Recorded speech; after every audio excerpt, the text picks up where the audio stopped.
from all-round top student to chief scientist. This video is purely for entertainment and does not infringe on copyrights or laws. The rights to the novel and image belong to the original author. We do not claim ownership. Don't like waiting and want to listen to this fanfic in full now? Subscribe to our Patreon, where you'll find the best fanfics. Chapter 76 Arrival in Romania. You are mathematical geniuses who have emerged from tens of thousands of people across the country. Your excellence needs no words to describe. Relax, you will definitely become the best team in the world. The motherland awaits your outstanding performance. We are here to wish you a triumphant return. On July 6th, at Shanghai International Airport, before the International Departure Security Checkpoint, Gaokao, Secretary General of the Chinese Mathematical Society, gave the 6 young people their final blessing before they set off. For the Chinese Mathematical Society, if Lin Xiao and his team could win first place as a team in the EMO, it would certainly be a significant achievement, and receiving such recognition from the higher authorities is something they attach great importance to every year. Naturally, they were relatively confident about this year's EMO national team.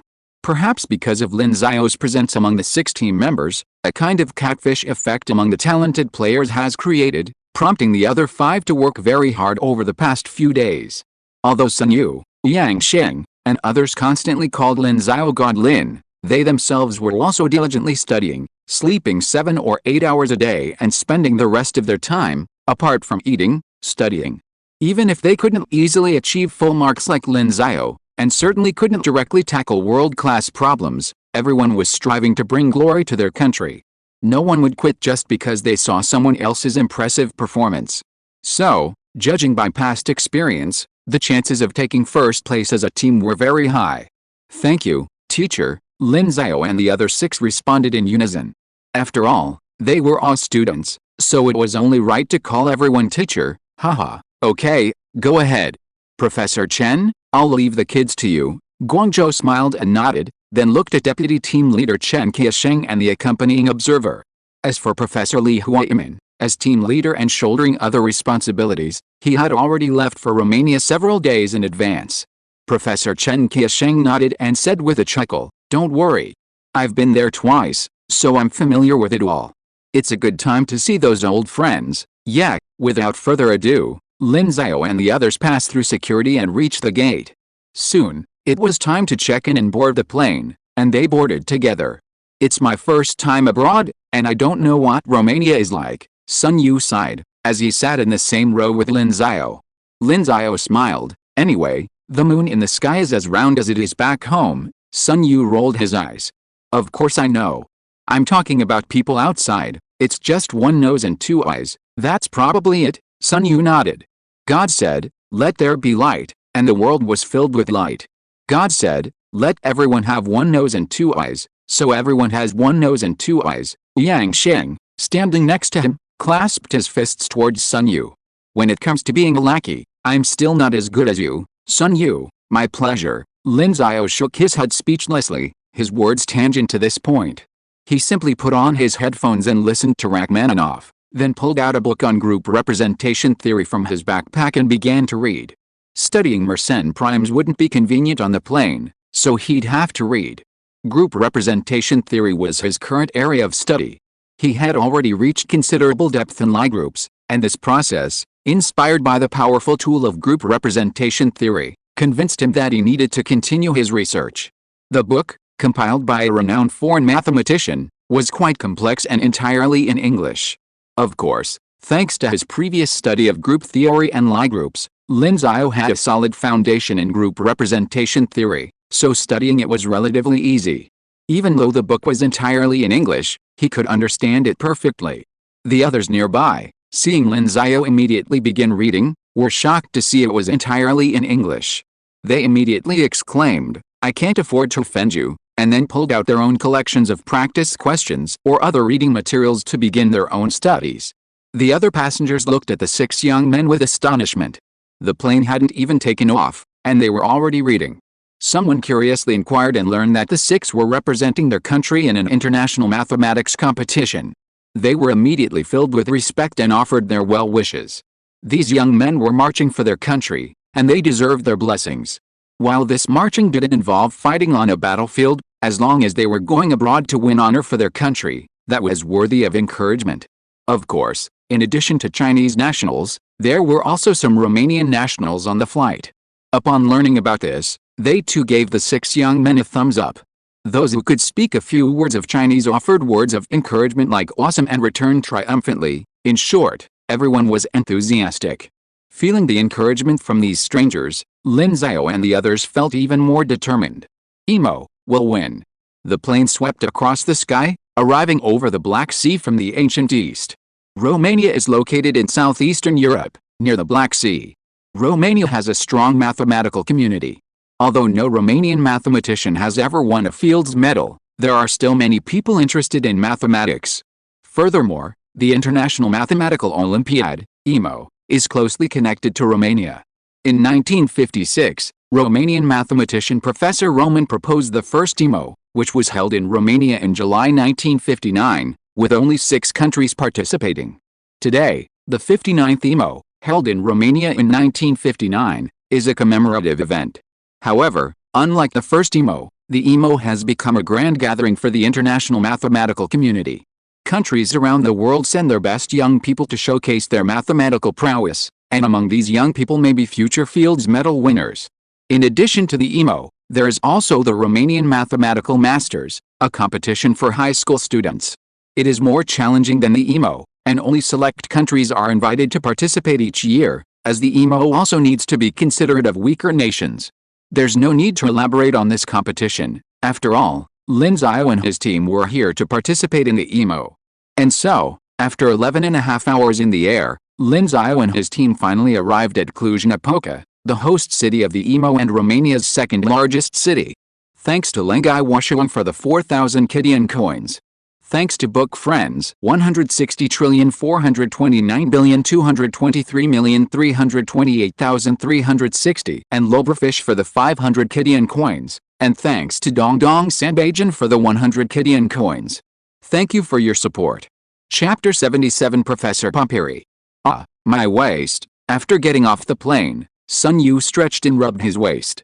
Sitting on a plane for over 11 hours was clearly not a comfortable experience. Not just Sun Yu, but the others also looked uncomfortable. Their butts felt like they belonged to them, their legs practically numb. Sleeping on a plane was also difficult, with the roar of the engines, and they had no experience, so they hadn't bought earplugs or eye masks. So, the fighting spirit that had been buoyed by the encouragement from other passengers before takeoff had long since vanished. Now, they just wanted to get a good night's sleep. However, Lin Xiao felt nothing at all. Looking at the others, who looked like they were dancing the yang, he asked in confusion, "Are you feeling uncomfortable? Shouldn't we be the ones asking you? Why aren't you feeling uncomfortable at all?" Yang Xing asked, his hands on his hips. "Not bad." Lin Xiao spread his hands. "I can sit like this all day when I'm studying normally." Yang Xing was speechless. A god is indeed a god. He's beyond the comprehension of mortals like us. So, what stands between us and God? Lin is a healthy kidney. Goddamn kidney. Lin Xiao rushed over and punched Zhu Ziyi for shouting this. As for why he felt nothing, it was probably related to the health capsule. He hadn't expected it to be so potent. It seems that if you want to study well, you first need a healthy kidney. "Okay, let's go. We're at the hotel," said Professor Chen Kexin, the deputy team leader, who was also rubbing his waist. Without further ado, the others left together. Arriving at their reserved hotel, they would spend the next day adjusting to the time difference. The time difference between Romania and China was 5 hours, almost half a day's difference. This was essential to ensure they were fully refreshed on exam day. Tomorrow, July 8th, would be the opening ceremony, which every participant was required to attend, and the day after tomorrow would be the first day of the exam. However, they didn't want to dwell on these matters for now, they just wanted a good night's sleep. So the group went straight back to their rooms and began to rest. And so, the day slipped by quietly, and on July 8th, the opening ceremony officially began. Following Deputy Team Leader Chen Kexin, Lin Xiao and the others arrived at the opening ceremony venue. Over 100 countries, over 600 contestants, and over 300 team leaders and observers gathered there. Adding in the conference committee and a few invited mathematicians who had time to attend, the total number of people reached over 1,000. The lively atmosphere, the diverse faces, and the smiles on everyone's faces, Perhaps only such an academic event could bring people from different countries aside and truly come together. Lin Xiao looked at the place and sighed. This place is so wonderful. What? Sun Yu asked from the side. Nothing. Lin Xiao shook his head. It would be wonderful if academic research around the world could have something like this. Without further ado, they walked in, were guided to their seats by the staff, and sat down. When people from other countries saw a group of Chinese people approaching and heard what they said, they naturally knew that they were Chinese players. As a strong team in the EMO, China was still quite eye-catching. Of course, while others were observing them, they were also observing others. Li Bowen said with emotion, I just realized that there are still many girls who are good at math. The others nodded in agreement, because there were also female faces among the players from other countries at the scene, and there were many beautiful young ladies among them. Look at that, brothers, I feel like I'm in love, Yang Shen pointed to Seed and said secretly, but at this moment, he quickly put down his hand and looked in other directions. Lin Xiao asked, why aren't you reading anymore? She's looking over here. Lin Xiao, coward, Sun Yu, learn more from Master Lin. In 100 years, they'll all be nothing but skeletons. And you have to know, foreign women age easily. 17 or 18 is their prime age right now. Yang Sheng, I've always liked 18-year-olds. That's enough. Sun Yu, you're a math major, and you want to be Aquaman? Dream on. Yang Sheng, that sounds true. Mathematicians, wanting to find a girlfriend? Write her a letter saying R equals a 1 sin? Or, X plus Y1 equals I? Sorry, girls these days don't buy that. Unless she's also a math major, and your math is better than hers, otherwise, you'll just be called a math straight guy. Several boys sighed in unison, their faces melancholy. Suddenly, at that moment, someone nearby exclaimed, Professor Pumpili, because the call was in English. Sun Yu and the others, who weren't very good at it, didn't react for a moment. However, the loudness of the voice made them turn to look. They saw an elderly man walking down the aisle, and the voices were calling him. Hearing the name, someone in the room suddenly remembered him. Professor Enrico Pumpili, an Italian, was a mathematician at the Institute for Advanced Study in Princeton and the 1974 Fields Medal winner. 1974 was clearly a long time ago, so Professor Pumpili must be quite old now, probably in his 70s or 80s. This puzzled everyone around them. How could he still have the time to attend the EMO competition at such an advanced age? Professor Pumpili, hearing the voices, smiled affably, and continued walking, finally heading towards the Chinese team's seat. Everyone around him looked over curiously. On the Chinese team's side, Professor Chen Qiasheng watched the Fields medalist approaching them, feeling bewildered. If someone hadn't called out to him, he wouldn't have recognized him as a Fields medalist. This great man, likely due to his advanced age and health issues, had rarely appeared in public in recent years, and his fame had long since faded. Of course, he wouldn't have recognized him. But what was this great man doing here? Just then, Professor Pumpili spoke up. Excuse me, are you from the Chinese team? Yes, Professor Pumpili. Professor Chen Qiasheng nodded. Professor Pumpili's eyes lit up, and he continued, so, is Mr. Lin Xiao one of your team members? I had a wisdom tooth extracted this morning, and it came out a little late. The doctor just banged on with a hammer. It was terrifying. Chapter 78 Inspiration from Chat?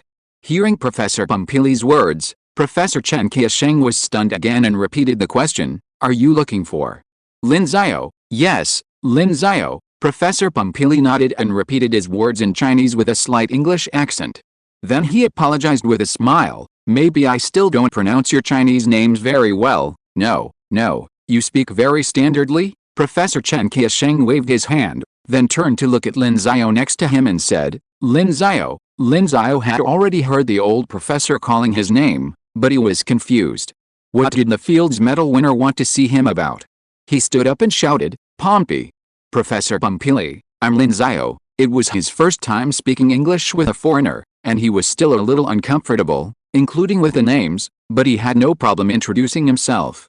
Professor Pumpili looked at him, and seeing Lin Xiao's youthful face, a smile spread across his face. Would you mind chatting for a few minutes? Lin Xiao thought for a moment, then nodded and said, my pleasure, haha, sorry to bother you then. Professor Pumpili nodded. Then, Lin Xiao stepped past Sun Yu and the others, and as they looked at the boss, he walked up to Professor Pumpili. Professor Pumpili extended his hand, and under the gazes of countless people, he extended it to Lin Xiao and said, "Mr. Lin, it's nice to meet you, just call me by my name, haha, let's not talk about these things. I didn't come to you to dwell on such matters," Professor Pumpili said with a wave of his hand. "I've read the May issue of the Annals of Mathematics. In your paper, Proof of the Existence of Infinitely Many Primes in the Fibonacci Sequence, you solved a problem I'd spent months working on. So I came to thank you for resolving this regret for me." Lin Xiao was stunned. "Was it about that paper? It's just a paper in the Annals of Mathematics, right? Dozens of papers get published there every year." "Ahem, that's a bit much?" He smiled and said modestly, "It was just luck. Compared to you, this achievement is still insignificant." No, it's not insignificant. Many people would have achieved what you've achieved, but they couldn't." Professor Pumpiri laughed and shook his head. "Of course, if you had only solved this problem, I would at most express my gratitude in my heart. But the key is the method you used. I also considered it and studied it for a while. I was very confident that it would work. I even bet Professor Adler Selberg $1 that I would succeed. But after trying for several months, I still couldn't succeed." "Well, you should know Professor Selberg, right?" Lin Xiao nodded. "He wrote that paper, so of course he had to know Professor Selberg. Adel Selberg, a master of analytic number theory and winner of the Second Fields Medal in 1950, completed an elementary proof of the prime number theorem, which Lin Xiao used in his paper." Professor Pumpiri smiled and said, "Now that you've succeeded, it's made up for my regret and proves that the direction I chose was correct." Upon learning of this deeper reason, Lin Xiao smiled and said, "Well, it seems you can win back that $1 now." Pumpiri waved his hand. "That's probably not going to happen. It's only a month until the 11th anniversary of his death, and the bet was made over 30 years ago. Also, I'll print out your paper and burn it for him on that day. It seems to be a traditional Chinese custom. But it's also being adopted in the United States." Lin Xiao was stunned. Listening to Pumpiri's words, he almost thought Professor Selberg was still alive. "I'm sorry," Pumpiri shook his head. "There's nothing to be sorry about. If I burn your paper for him and he receives it in heaven, I'm sure he'll be happy. He also researched this problem back then, but of course he didn't succeed, and he lost $1 to me. We don't owe each other anything." "I see," Lin Xiao nodded, finding their bet quite amusing. Professor Pumpiri seemed to become interested in discussing this old friend, and asked, "Do you know what method he was trying to use?" "What?" Lin Xiao asked curiously. Of course, he didn't know. Modular form theory. He represented every prime number in the Fibonacci sequence, then used lattices to represent these partially ordered sets. He then found functions that corresponded to these lattices, and then, Professor Pumpiri spoke like a master of his craft. However, he didn't notice that Lin Xiao, listening to him, was lost in thought. Modular form theory? Functions as lattices? If he also expressed the Mersenne primes in Mersenne numbers using a lattice, wouldn't that be? He had some knowledge of this subject, and at this moment, he felt a flash of inspiration in his mind, but when he tried to grasp it, it disappeared in a flash. This was because he didn't have a deep enough understanding of modular forms. Modular forms, as a field of analytic number theory, he had learned from the books he was studying, but the books didn't cover it much, so he needed to learn more. At this moment, he had a vague suspicion that there was a key to the key. Lin, what are you thinking about? At this moment, Professor Pumpiri stopped talking and asked, noticing Lin Xiao's expression. Lin Xiao came back to his senses and said, "The modular forms theory you mentioned has inspired my recent research." "Oh? Since you're competing in the EMO, do you still have time to research other new things?" Professor Pumpiri became interested. "What are you researching?" "I've summarized the methods from my paper and want to use them to solve the problem of the distribution of Mersenne primes, but I've encountered some difficulties. Now I need to further develop this method. The modular forms theory you mentioned has given me some direction." Mersenne primes. Professor Pumpiri was surprised for a moment, then smiled and said, "Then I look forward to you bringing surprises to the mathematical world again. Oh, and if you need it, for example, if you want to see Selberg's manuscripts, I can send you scanned copies. His other manuscripts are in the Flint Library at Princeton University, but he gave me some of them before he died because they didn't produce any results. Thanks to Kirky for the 100 Kidian coins reward. P.S. It's scheduled to be released on April 1st, and sales will start at 10,000 per day. Please pre-order it on the same day." I'd be very grateful. Chapter 79, Looking at the Gods. Hearing Pampiri's words, Lin Xiao couldn't help but feel pleasantly surprised. Such a good thing actually existed? Seeing the manuscript of such a master would undoubtedly be a great help to his research. However, he quickly realized that his deadline was only a week away. Could Pampiri deliver it in time? He wasn't hopeful, but he still said truthfully, "Thank you for your kindness. However, I'm currently researching a problem for a presentation at the International Congress of Mathematicians next month, and the deadline is July 15th. This means I have to submit my paper by next Sunday. So, if I don't finish it by July 15th, I'll have to skip that part and go straight to the presentation." Hearing Lin Xiao's words, Pampili was surprised. "You said you received an invitation to speak at the International Congress of Mathematicians?" "Yes," Lin Xiao nodded. "During the 45-minute presentation, a presenter in number theory couldn't make it. The International Mathematical Union contacted me, hoping I could fill in. Due to time constraints, they've allowed me to submit my presentation before July 15th. I see." Professor Pampili gave Lin Xiao a thumbs up. To be able to speak at the International Congress of Mathematicians at such a young age was a feat that even a Fields medalist like him would have to call him a genius. Then he said, "How about this? You give me your email address, and then I will ask my colleagues at the Research Institute to help, and then I will send you a picture of Professor Selberg's manuscript." Lin Xiao was overjoyed. "Thank you so much, haha. Being able to help a young mathematician solve a problem is also a little bit of my spare time that an old guy can use." Professor Pampili waved his hand and said with emotion, "Mersenne primes, I have studied it for a longer time than the prime numbers of the Fibonacci sequence. Unfortunately, I still haven't achieved anything. In the end, I can only play a role in the Bernstein problem." Bernstein problem? Lin Xiao was stunned for a moment. "Are you the Professor Enrique who solved this problem?" Enrique Pampili looked at Lin Xiao and couldn't help but smile and said, "Didn't you recognize me before?" Lin Xiao rubbed his nose awkwardly. When he was studying differential geometry, he'd read about the Bernstein problem and learned that the person who ultimately solved it was named Enrique Pampili. He only remembered the first three characters, Enrique, and nothing else. Pampili's mention of it finally made him remember. Sorry, I really didn't recognize you before, haha, it's nothing. I don't think just because I won a Fields medal, I need everyone to know me. Actually, when I found out you were on the Chinese team at the EMO, I took a look at your photo, but I didn't recognize you even when I was standing right in front of you. So even if you've seen my photo before, you probably wouldn't recognize me." Pampili waved his hand and smiled, dismissing the small matter. People of different races generally have face blindness when looking at each other. "That's true," Lin Xiao laughed. "Okay, enough talk. The opening ceremony is about to begin. Leave me your email address," Pampili said. "Okay." Lin Xiao then gave Pampiri his email address. Pampiri wrote it down on his phone and said, "Well, it's nice to talk to you. I see the spirit of a young mathematical master in you. I hope you'll maintain this interest in mathematics. If possible. I'd also like to see you at the Institute for Advanced Study in Princeton. That's where I work. Although I've been retired for 10 years, I've still been there. It's a good place to retire. I was traveling in Europe recently and happened to receive an invitation to the EMO, so I came here." Princeton. Lin Xiao heard this.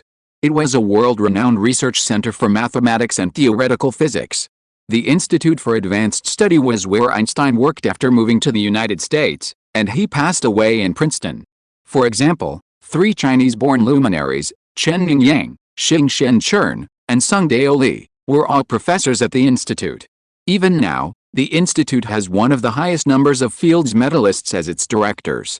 As for Princeton University next door, while it wasn't the same institution as the Institute for Advanced Study, they were so close that to say they had nothing to do with each other was sheer nonsense. The relationship between the two was quite close, and Princeton was one of the world's most prestigious universities. Lin Xiao said, "If I get the chance, I'll definitely go and take a look." "Just a look?" Professor Pampili smiled, then turned and left without further ado. Lin Xiao was baffled by Pampili's last words. "Is it not enough to just take a look? You're really going to let me stay there?" Lin Xiao shook his head. He hadn't yet decided whether to study abroad. Watching Professor Pampili recede, he stopped thinking and turned to return to his seat. But then, he suddenly felt a strange look from the people around him. He turned and saw everyone staring at him, whether they were from the Chinese team or the other national teams. Their looks reminded Lin Xiao of the way the intern researchers he'd passed on the street back when he was at the Huazhong University of Science and Technology looked at him. Perhaps a look of deity? Was I a little too loud talking to Professor Pumpiri just now? He couldn't help but wonder. While their conversation wasn't particularly loud, it was certainly audible to those around them. And most importantly, with a Fields medalist standing before them, it was impossible not to notice. Especially since this Fields medalist had taken the initiative to talk to a young athlete from the Chinese team. The surrounding national teams included a number of athletes from English-speaking countries, including the United States. So, naturally, they overheard what Pumpiri and Lin Xiao had said. They also knew that the Chinese athlete, who had come to compete with them in the EMO, was only about 18 years old and had already published a paper in the Annals of Mathematics. This shocked the other national team members. Such a mathematical prodigy had emerged from China? They couldn't believe it. Let's not even talk about the students. Even the team leaders haven't published in the Annals of Mathematics. If they could publish there or any of the 4 top journals, why would they want to be team leaders? They'd all be content to be professors conducting research in mathematics. Thanks to a book-starved traveler for their 1,800 Kidian coins, thanks to the other side of the illusion and Moje for their 500 Kidian coins, and thanks to Tianyao, Kunlin Yuanshan, Monk shampooing with lard, and FYINW for their 100 Kidian coins. Thank you for your support. Chapter 80 Preparing for the Exam. The foreign competitors couldn't help but cast envy and admiration at Lin Xiao. To be able to speak with a Fields medalist, and even receive his praise, was truly awe-inspiring. Professor Pumpiri even invited Lin Xiao to the Institute for Advanced Study in Princeton. This was a truly tremendous honor for these foreign students, especially for math enthusiasts like them. Not far away, the American team leader glanced back at his 6 teammates. 4 of them were of Chinese descent, and they all looked at Lin Xiao with envy. The team leader reminded them, "Don't be envious. If you do well in the competitions tomorrow and the day after tomorrow and win gold medals, you can go directly to Princeton University. There, you'll be able to meet Fields medalists. Once you complete your master's or doctoral studies, with your EMO gold medal, you'll have a good chance of applying to become a Fields medalist student." The 6 students nodded in agreement, but nonetheless, they remained envious. Even if you win an EMO gold medal, you still have to apply. And then it all depends on whether the Fields medalists approve. And look at that Chinese student. Professor Pumpiri approached him proactively. "And the International Congress of Mathematicians invites you to give a talk." "What's that?" "It's a gathering of great minds. Giving a talk there must be such a prestigious event." One contestant couldn't help but ask, "Professor Dice, have you ever given a talk at the IMA?" Their team leader, Professor Dice, froze and said, "Don't ask so many questions. Just watch the opening ceremony." The contestant rolled his eyes. It seemed their team leader wasn't up to the task. Of course, it wasn't just the American team that envied Lin Xiao. Teams from other countries also shared a feeling of envy. Their team leaders encouraged them by saying that winning an EMO gold medal meant they could choose any university in the world. Regardless, while these team leaders urged their contestants to remain calm, they secretly envied Lin Xiao's chance to give a talk at the IMA. Unfortunately, envy was unattainable. Lin Xiao returned to his seat under the gazes of his companions. "Master Lin, have some water? You must be thirsty after all that talk, right?" Sun Yu offered him a bottle of water, offering him a friendly greeting. "My Lord Lin, how come your English is so good? What were you talking about with that big shot just now?" "Master Lin, how did you learn English?" Everyone was stunned. Lin Xiao had actually been able to speak English with a foreigner, and it seemed the conversation was about mathematics. This surprised them even more. As for what they were talking about, they had no idea. Otherwise, they wouldn't have asked. Would that be just asking for trouble? After hearing these questions, Lin Xiao thought about it and realized that it was indeed the case. When he had just spoken with Pumpiri, the conversation in English had been very natural, and he had understood Pumpiri perfectly. Even if he could understand the mathematical terminology, it was likely due to his recent study.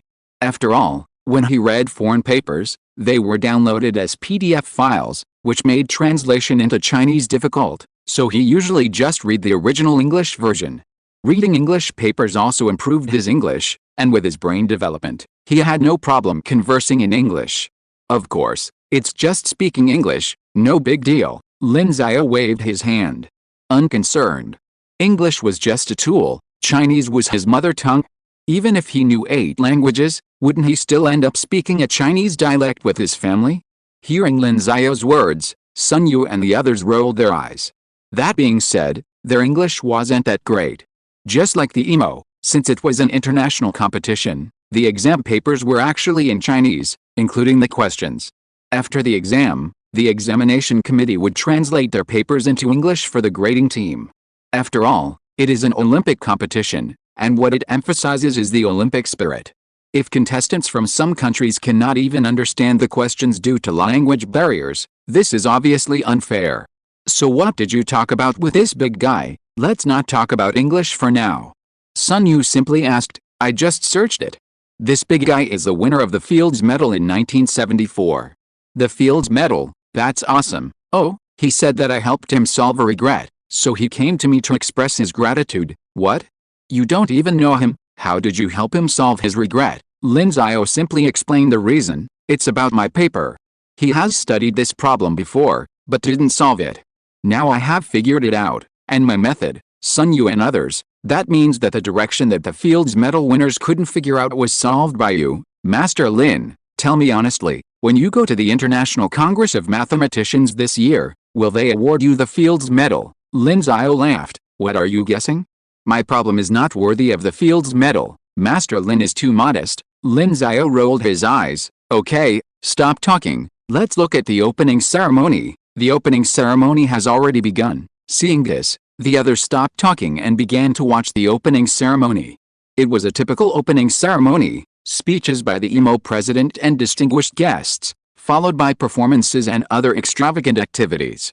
Lin Xiao had no interest in these matters, so he began to ponder his next steps using modular form theory. I need to reshape the form, otherwise I won't be able to represent those cases. Lin Xiao recalled the inspiration that had come to him during his conversation with Professor Pampiri. Inspiration must be captured, otherwise it will be fleeting. Time passed, and Lin Xiao was completely absorbed in his brainstorming, oblivious to the opening ceremony. Although he wasn't deeply versed in modular form theory, he was fully capable of reinterpreting some of its theories based on his mental memories, further broadening his thinking. It wasn't until some time later that the opening ceremony ended. Lin Xiao was nudged by Sun Yu, who was standing beside him, that he finally came to his senses. They returned to the hotel together. The exam officially began at 9:30 a.m. the next morning, and by the time they arrived, it was already 8 p.m., nearly time for bed. However, Lin Xiao wasn't worried about the competition tomorrow morning. He returned to his room and began reading papers on modular theory, expanding his knowledge and exploring whether they could be applied to his own research. He didn't go to bed until midnight. Please recommend and vote. Double monthly votes are being offered now. Book lovers, please help me. Chapter 81 Challenge from the American Team. July 9th, the first day of the 59th International Mathematical Olympiad arrived as scheduled, and candidates began to enter. The venue is the multifunctional stadium in Cluj-Napoca, which would also host the opening and closing ceremonies.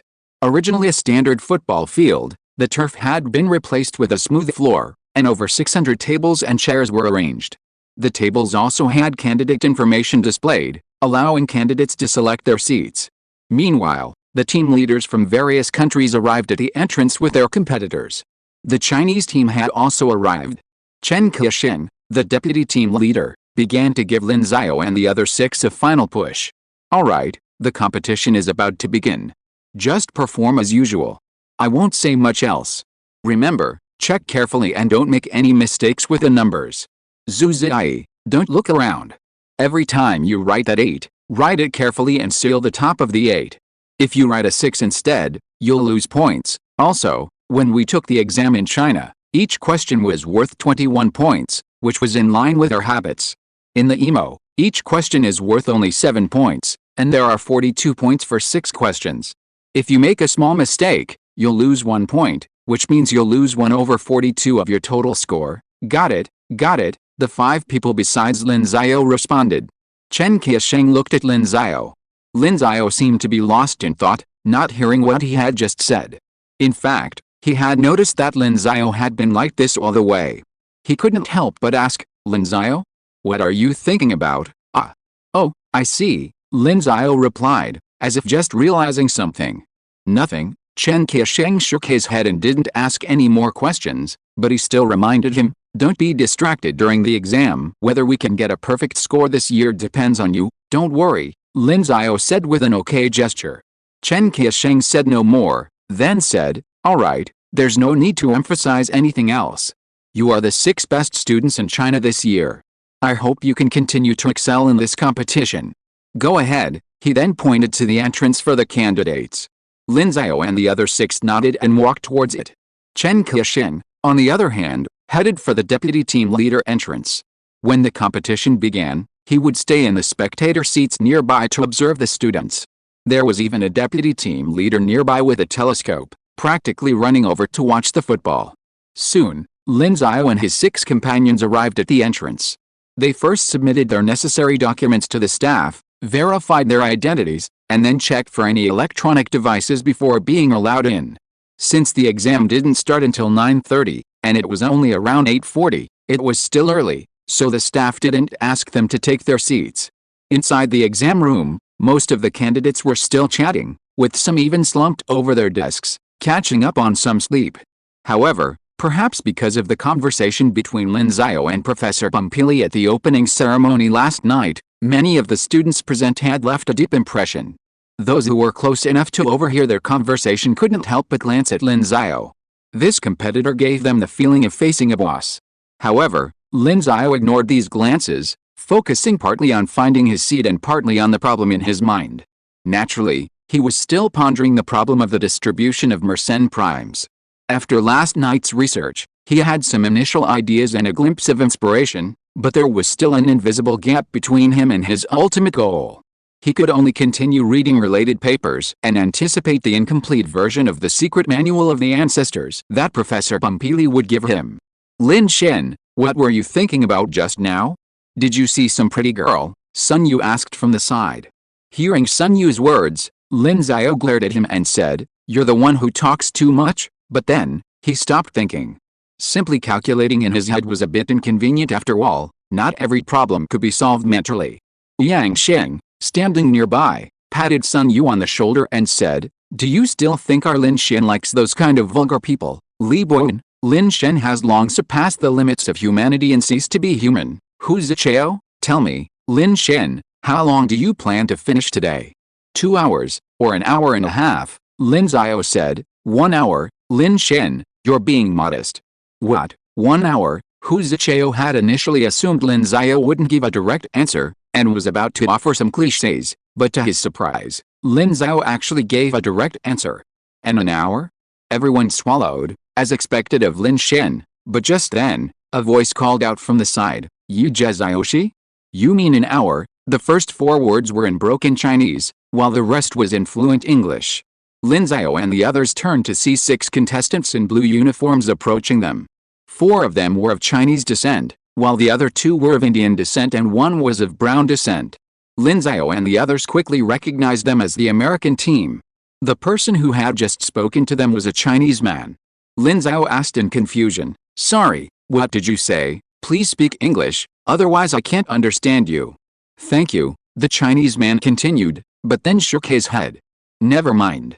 Maybe you don't want to talk to me, but please don't assume I'm coming with bad intentions. As you can see, I'm James Lin, a member of the American team.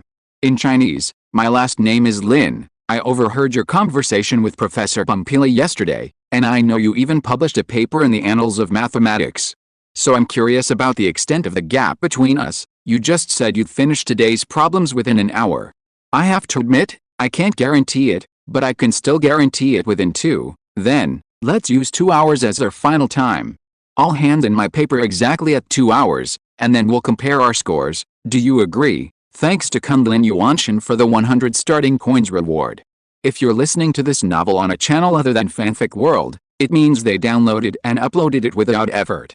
We cordially invite you to visit our channel, Mundo Fanfic Novelis. There you'll find the original version of this story, and you can explore many other novels of various genres. We're waiting for you to immerse yourself in a world of incredible novels. Chapter 82. The realm is different. Lin Xiao certainly understood what the man was saying. He could hold a fluent conversation with Professor Bumpili about mathematics, so he'd certainly be familiar with these everyday terms. He initially responded in Chinese because he thought he was looking for trouble. After watching so many American movies, it's no secret that American students are prone to bullying. Who knows if the other man would adopt the same tactics here? Of course, if a fight came to a head, they wouldn't be afraid. Take Yang Sheng, for example. Although he focused on math, he also enjoyed basketball and stood over 5 feet 80. Lin Xiao himself was 5 feet 78, and with thicker shoes, he'd be over 5 feet 80. The others weren't pushovers either. However, hearing that the man wasn't looking for trouble, but instead suggested a match, made Lin Xiao smile. If he wasn't looking for trouble, that was fine. But as for the challenge? He waved his hand and said directly, "It doesn't need to be 2 hours, 1 hour will do it for me. As for you, take your time and don't put too much pressure on yourself. After all, you are representing your American team. Oh, by the way, it's the same today and tomorrow, I will only take 1 hour, this time." Lin Xiao spoke in English. And James Lin understood. He didn't know what to say for a moment. He didn't know whether to call Lin Xiao arrogant or bragging, but thinking that he was someone who could be invited to give a report at the International Congress of Mathematicians, he couldn't say anything to question it. It's like facing a big boss. Whatever the big boss says, you have to say yes, right. As for questioning the big boss, that requires courage and enough confidence to deny the big boss. However, his teammates obviously didn't have such a good temper. Solve 3 emo questions in an hour? Terence Tao wasn't this impressive back then, and he hadn't even gotten a perfect score. Of course, Tao only competed 3 times between the ages of 10 and 12, so there's no comparison. But Lin Xiao's brash words naturally made those with short tempers feel like he was just trolling them. Of course, this was the emo competition, and arguing would get them kicked out, so they refrained from arguing.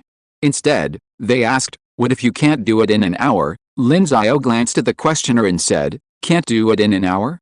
Then maybe in 50 minutes, maybe 40, you? Alright." James Lin quelled his teammates' impulsiveness. He then gave Lin Xiao a deep look and said, "It's a deal.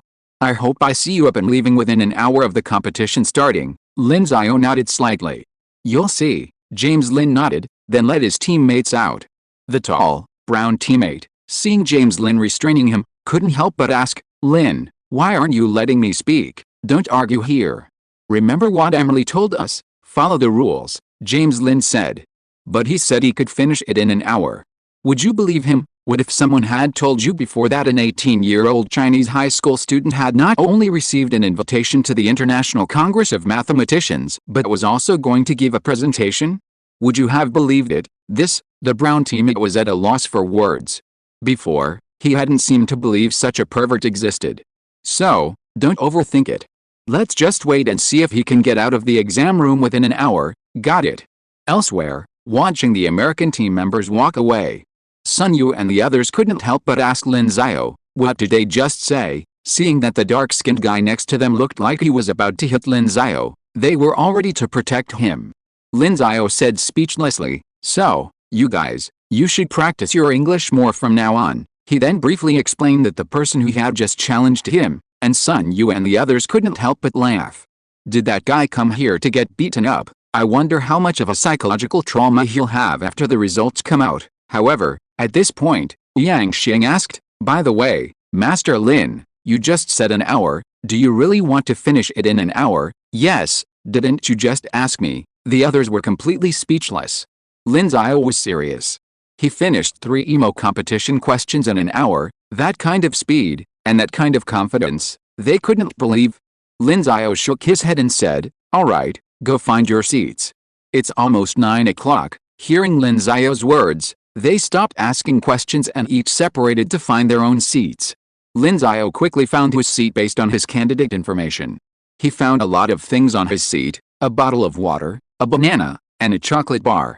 After all, the exam runs from 9:30 to 2 p.m., so there's no guarantee some contestants will get hungry midway. A chocolate bar can easily quench their thirst and allow them to be themselves again. The exam questions are also on the shelf, but they're not allowed to be opened until 9 o'clock. Soon, 9 o'clock arrived, and the current emo president, standing on the podium, announced that all contestants were seated and stopped talking. Then, The exam questions could be opened to check if there were any areas they didn't understand. The questions were undoubtedly correct, but there might be issues with the translation. Contestants from non-English speaking countries who had questions could raise the request for help sign on the table, indicating their concerns, and receive answers from their team leaders. This meant they had half an hour to fully dedicate to the exam questions. However, Lin Xiao didn't use this time. He briefly glanced at the questions, confirming that the translation and printing were correct, then set them aside and continued to work on the Mersenne prime problem. He was already growing tired of these competitions, especially the inexplicable challenges like the one just now. With so much energy, wouldn't he be better off tackling more challenging problems? For him, the questions, whether EMO or CMO, were simply too easy. He said he finished his paper in an hour, but that was because he had been taking time every day to work on a set of exercises. Initially, it took him an average of 2.5 hours, but later it took him 2 hours and then an hour and a half. In the past month, his average time to complete a set of papers has dropped to 40 to 50 minutes. He said an hour was just a way of showing respect for the EMO.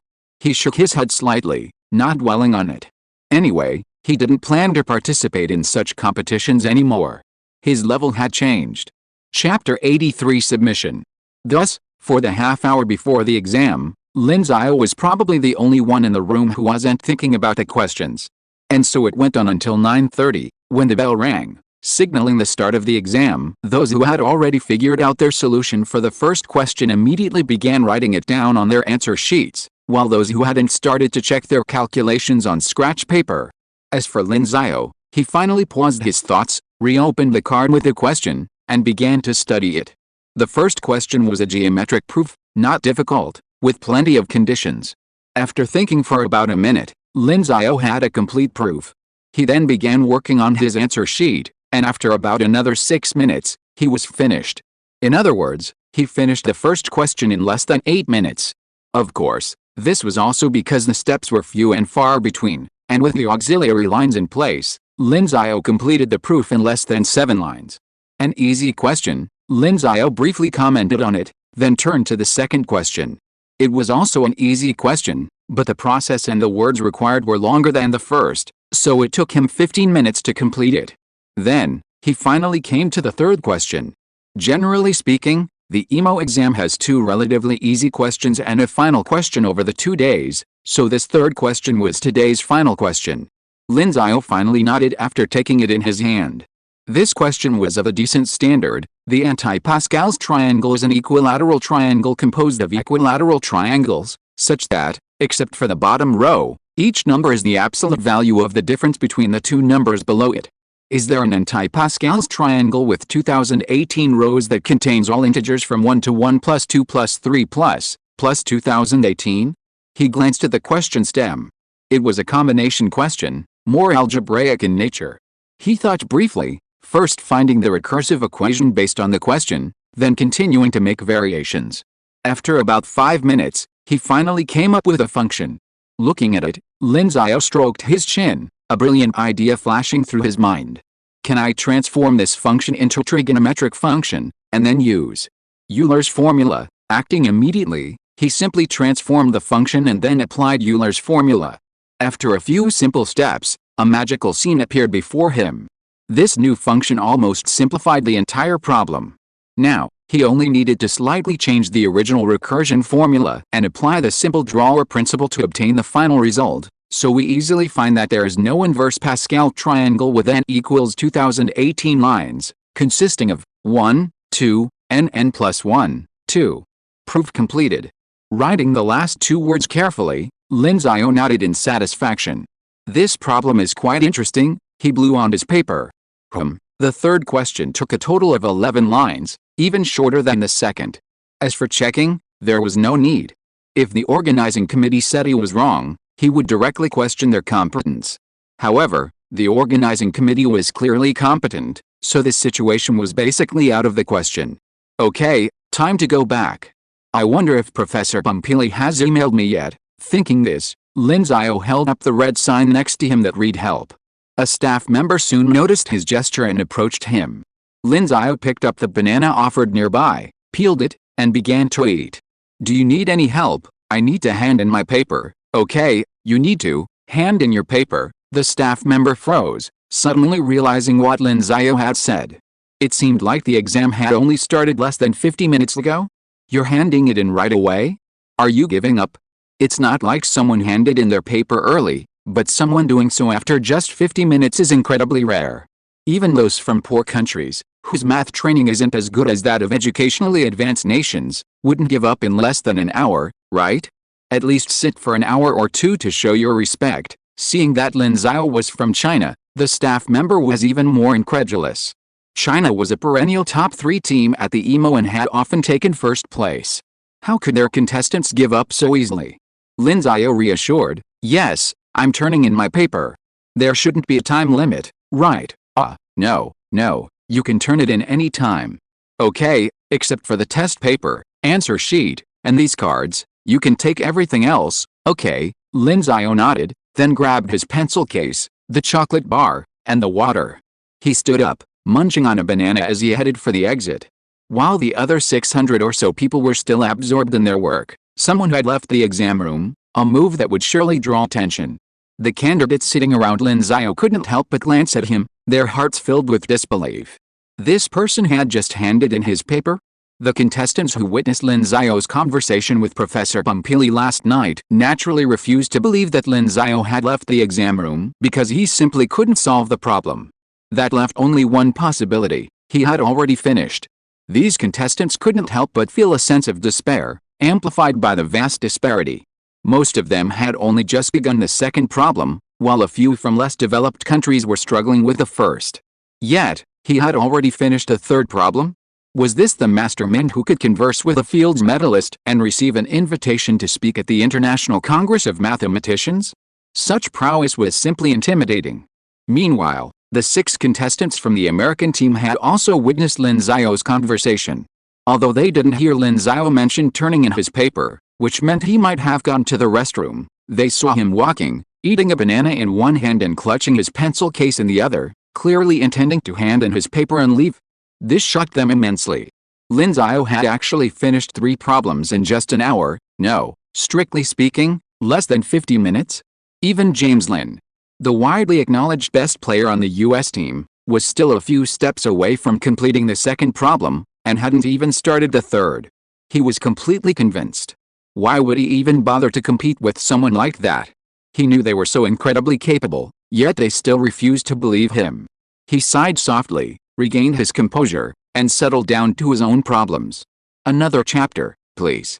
Chapter 84: EMO President's Concern. Clearly, Lin Xiao's actions shocked more than just the students present. At that moment, Deputy Team Leader Chen Qiasheng was sitting in the spectator seats near the stadium, observing the 6 students, especially Lin Xiao. He'd noticed when Lin Xiao raised his hand, assuming he'd encountered some kind of problem. Then, after a few words with the staff, he swaggered through the exam room, chewing on a banana. After a few bites, he tossed the peel into the trash can near the exit, then pulled out his chocolate bar and began eating it as he left the room. Chen Qiasheng was stunned. What was going on? Lin Xiao had handed in his paper? He'd finished? Looking again, the staff were already collecting Lin Xiao's answer sheet and test paper, clearly finished. Chen Qiasheng couldn't help but put his hands over his head. This student, was this outrageous? He checked his watch. It was only 10:14 when Lin Xiao raised his hand. Did he finish all the questions in just 44 minutes? Could he really be a student at that pace? I'd believe you if you said he was from the test-setting team. The other deputy team leaders were also shocked to see Lin Xiao leave. Recognizing the Chinese team member, they all looked at Chen Qiasheng. Who's this student? Someone asked. Chen Qiasheng threw up his hands and said, how would I know? Realizing his dialect was incomprehensible to these foreigners, he finally said helplessly, this is probably a student who could become a professor at the world's best mathematics university, right? The other deputy team leaders looked at each other in confusion, then shook their heads, speechless. Meanwhile, on the podium, the EMO organizing committee members sat. They remained, observing the area or minding their own business. Seeing Lin Xiao stand up and leave, one of them couldn't help but ask, did that student hand in his paper? The others looked over. Indeed, he turned in his paper. At that moment, George Eagle, the chairman of the EMO organizing committee, who was sitting among them, suddenly said to a nearby staff member, "Go and bring his answer sheet over. I need to see his answers." The staff member complied, but several other committee members, puzzled, asked, "Mr. Eagle, do you want to personally review his paper?" "Yes," Eagle nodded. "I want to see the true brilliance of this young man, worthy of the field's medalist's approval." The chairman's words suddenly struck a chord with the group. "Is that Lin Xiao?" "Yes," Eagle nodded. He had, of course, witnessed the conversation between Professor Pompili and Lin Xiao at the opening ceremony last night. After all, it was Pompili who had invited him. Afterward, Pompili had told him about Lin Xiao's achievements, and he had only just realized that such a formidable figure had appeared in this competition. Perhaps Lin Xiao's name would be among the future mathematicians? Of course, this was just speculation. George Eagle had no idea what Lin Xiao's future would hold, but that didn't stop him from taking an interest in the young man.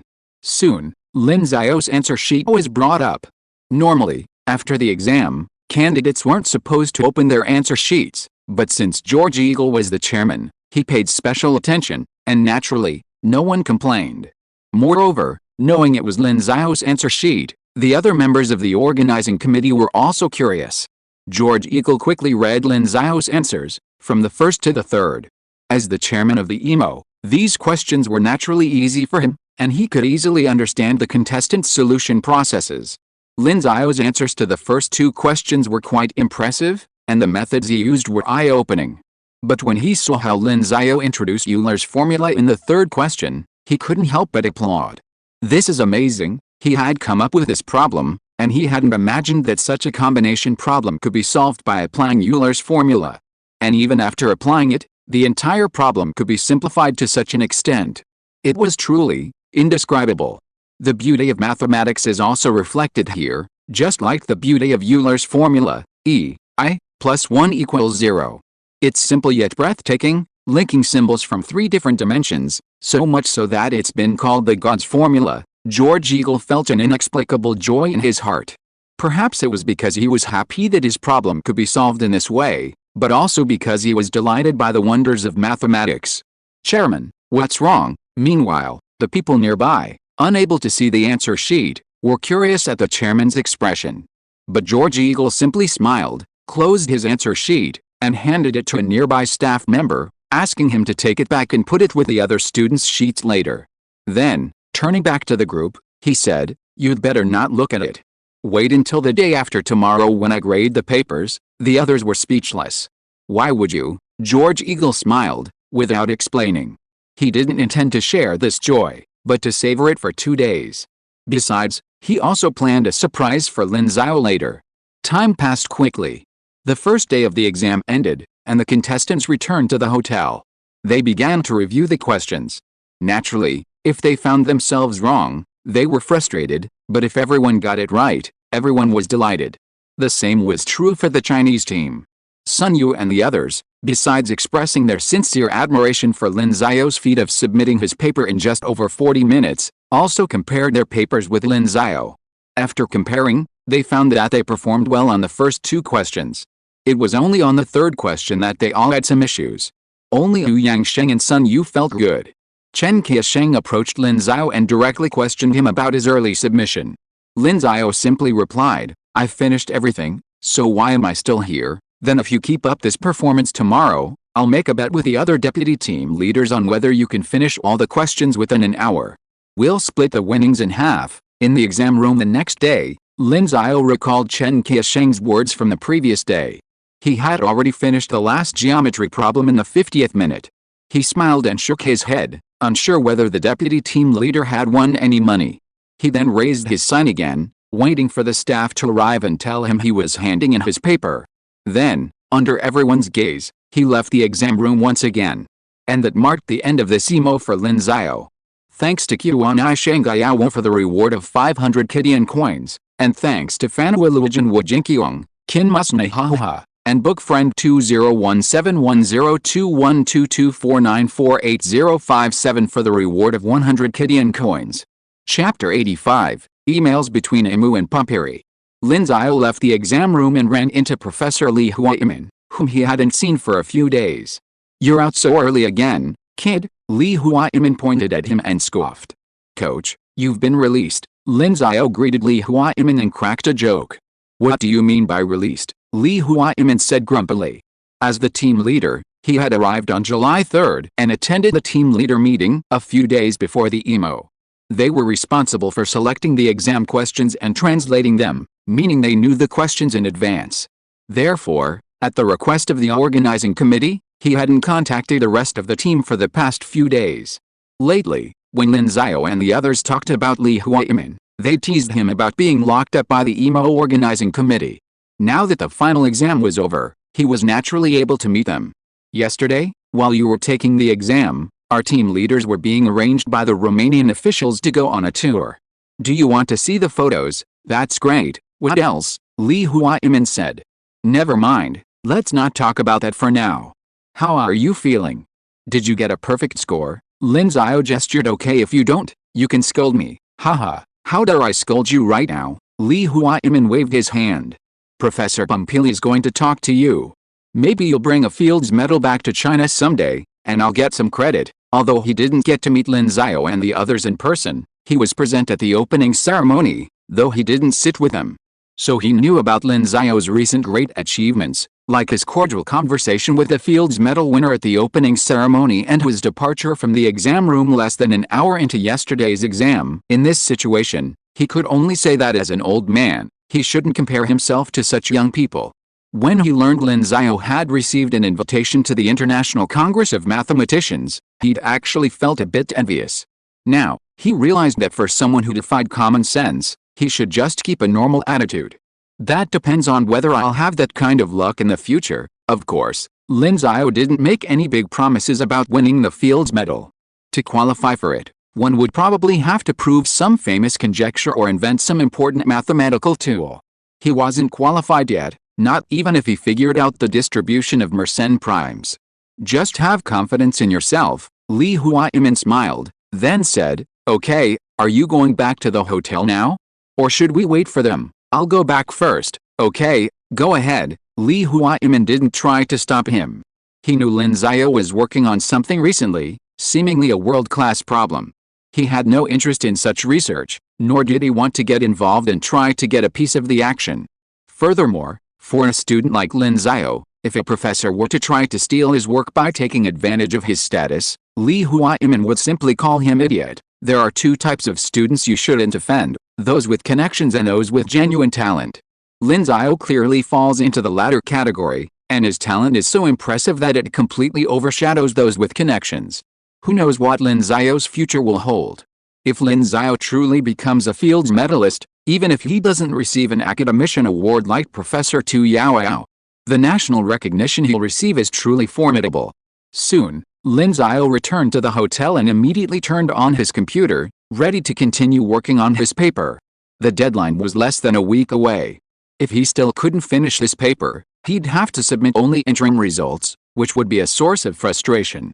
Just then, he suddenly saw an email in his mailbox. Is this from Professor Pompili? Lin Xiao's anticipation welled up. However, upon opening it, he was disappointed. It was from the International Mathematical Union, urging him to submit his paper quickly. Although the deadline was July 15th, the other party clearly hadn't considered Lin Xiao's intention to solve the distribution law of Mersenne primes. They simply wanted Lin Xiao to revise the methods from his previous paper, which wasn't difficult. So, they didn't think Lin Xiao hadn't finished the task after a month. Seeing the other parties urging for submission, Lin Xiao couldn't help but scratch his head. What should he do next?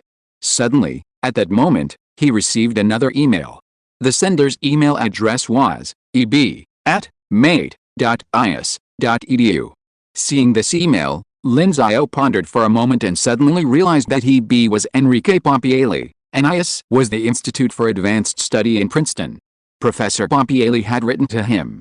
Overjoyed, he immediately logged off the email from the International Mathematical Union and opened this email, which was like a lifeline to him. While there was no guarantee that the manuscripts from Professor Adel Selberg would lead to his final result, they could at least provide him with some inspiration. After all, that was the work of a Fields medalist. Even if he didn't succeed, being able to grasp some of the ideas embodied in his manuscript was immensely valuable. And if inspiration strikes, then the problem can be solved. Soon, An email arrived. Besides the attachment, there was also a message from Professor Pompiri. Hello, Mr. Lin. Attached is a scanned copy of Professor Adel Selberg's manuscript, which includes his research on the distribution of primes in the Fibonacci sequence and Mersenne numbers.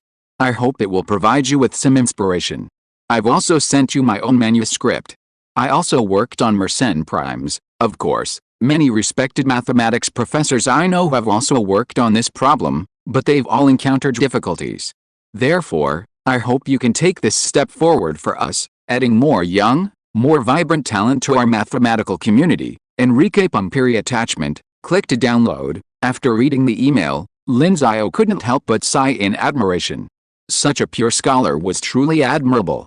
Then, he eagerly downloaded the attachment and began to read. Just like that, more than 2 hours passed before Lin Xiao finally came to his senses, a look of relief in his eyes. Then, he solemnly returned to his email account and wrote a thank you letter to Professor Pompili, then another to the International Mathematical Union. I will submit my report on time, before July 15th. Please give me time, and I'll bring a small surprise to this year's International Congress of Mathematicians. Chapter 86, Remarks on the Release. Tomorrow, April 1st, at midnight, the first VIP chapter will be released, meaning it's about to hit the shelves. Without further ado, I'd first ask for a first order, then a full order, and finally, an automatic subscription. I'm truly flattered that this book has so many readers. Initially, I thought it would be a success if I could get even 1,000 readers. But then, when the editor told me it's already had over 4,000 readers, and even this chapter has a chance, I'm starting to feel a bit apprehensive. I'm worried about whether I can continue to satisfy so many readers. However, having come this far, I have no choice but to continue writing, and I'll do my best to show you how a brilliant scholar gradually became a world-class chief scientist. Also, starting with a launch, I'll aim for 10,000 words a day.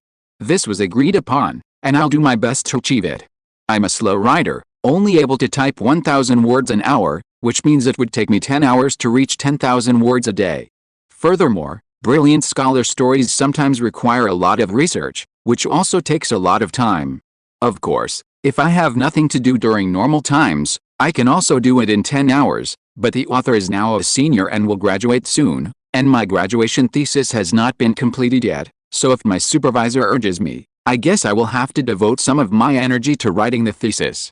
Of course, as long as the thesis is finished, I can stably guarantee 10,000 per day. However, quality is obviously more important than quantity, and I will also update more while trying my best to ensure quality. More updates also mean more money for me. So please understand, fellow book lovers. In addition, I have created a book friend group, and interested book friends can also join in and chat. If you have any suggestions, questions, or complaints, you can also say them in the group. The group number is 786,143,287. Well, there's nothing more to say, so that's all. Oh, can't forget, before putting on the shelves, I have to recommend Xianji, a wave of books by friends in the author group. Welcome everyone to take a look. The heavens started from the thief Chen Yulao. My brother Yuwukyu is not immortal, but a banished immortal from heaven. Partridge whistle. Without Yuwukyu, the curse of my Zagrama clan cannot be broken. He is the most unforgettable man I have ever met in my life.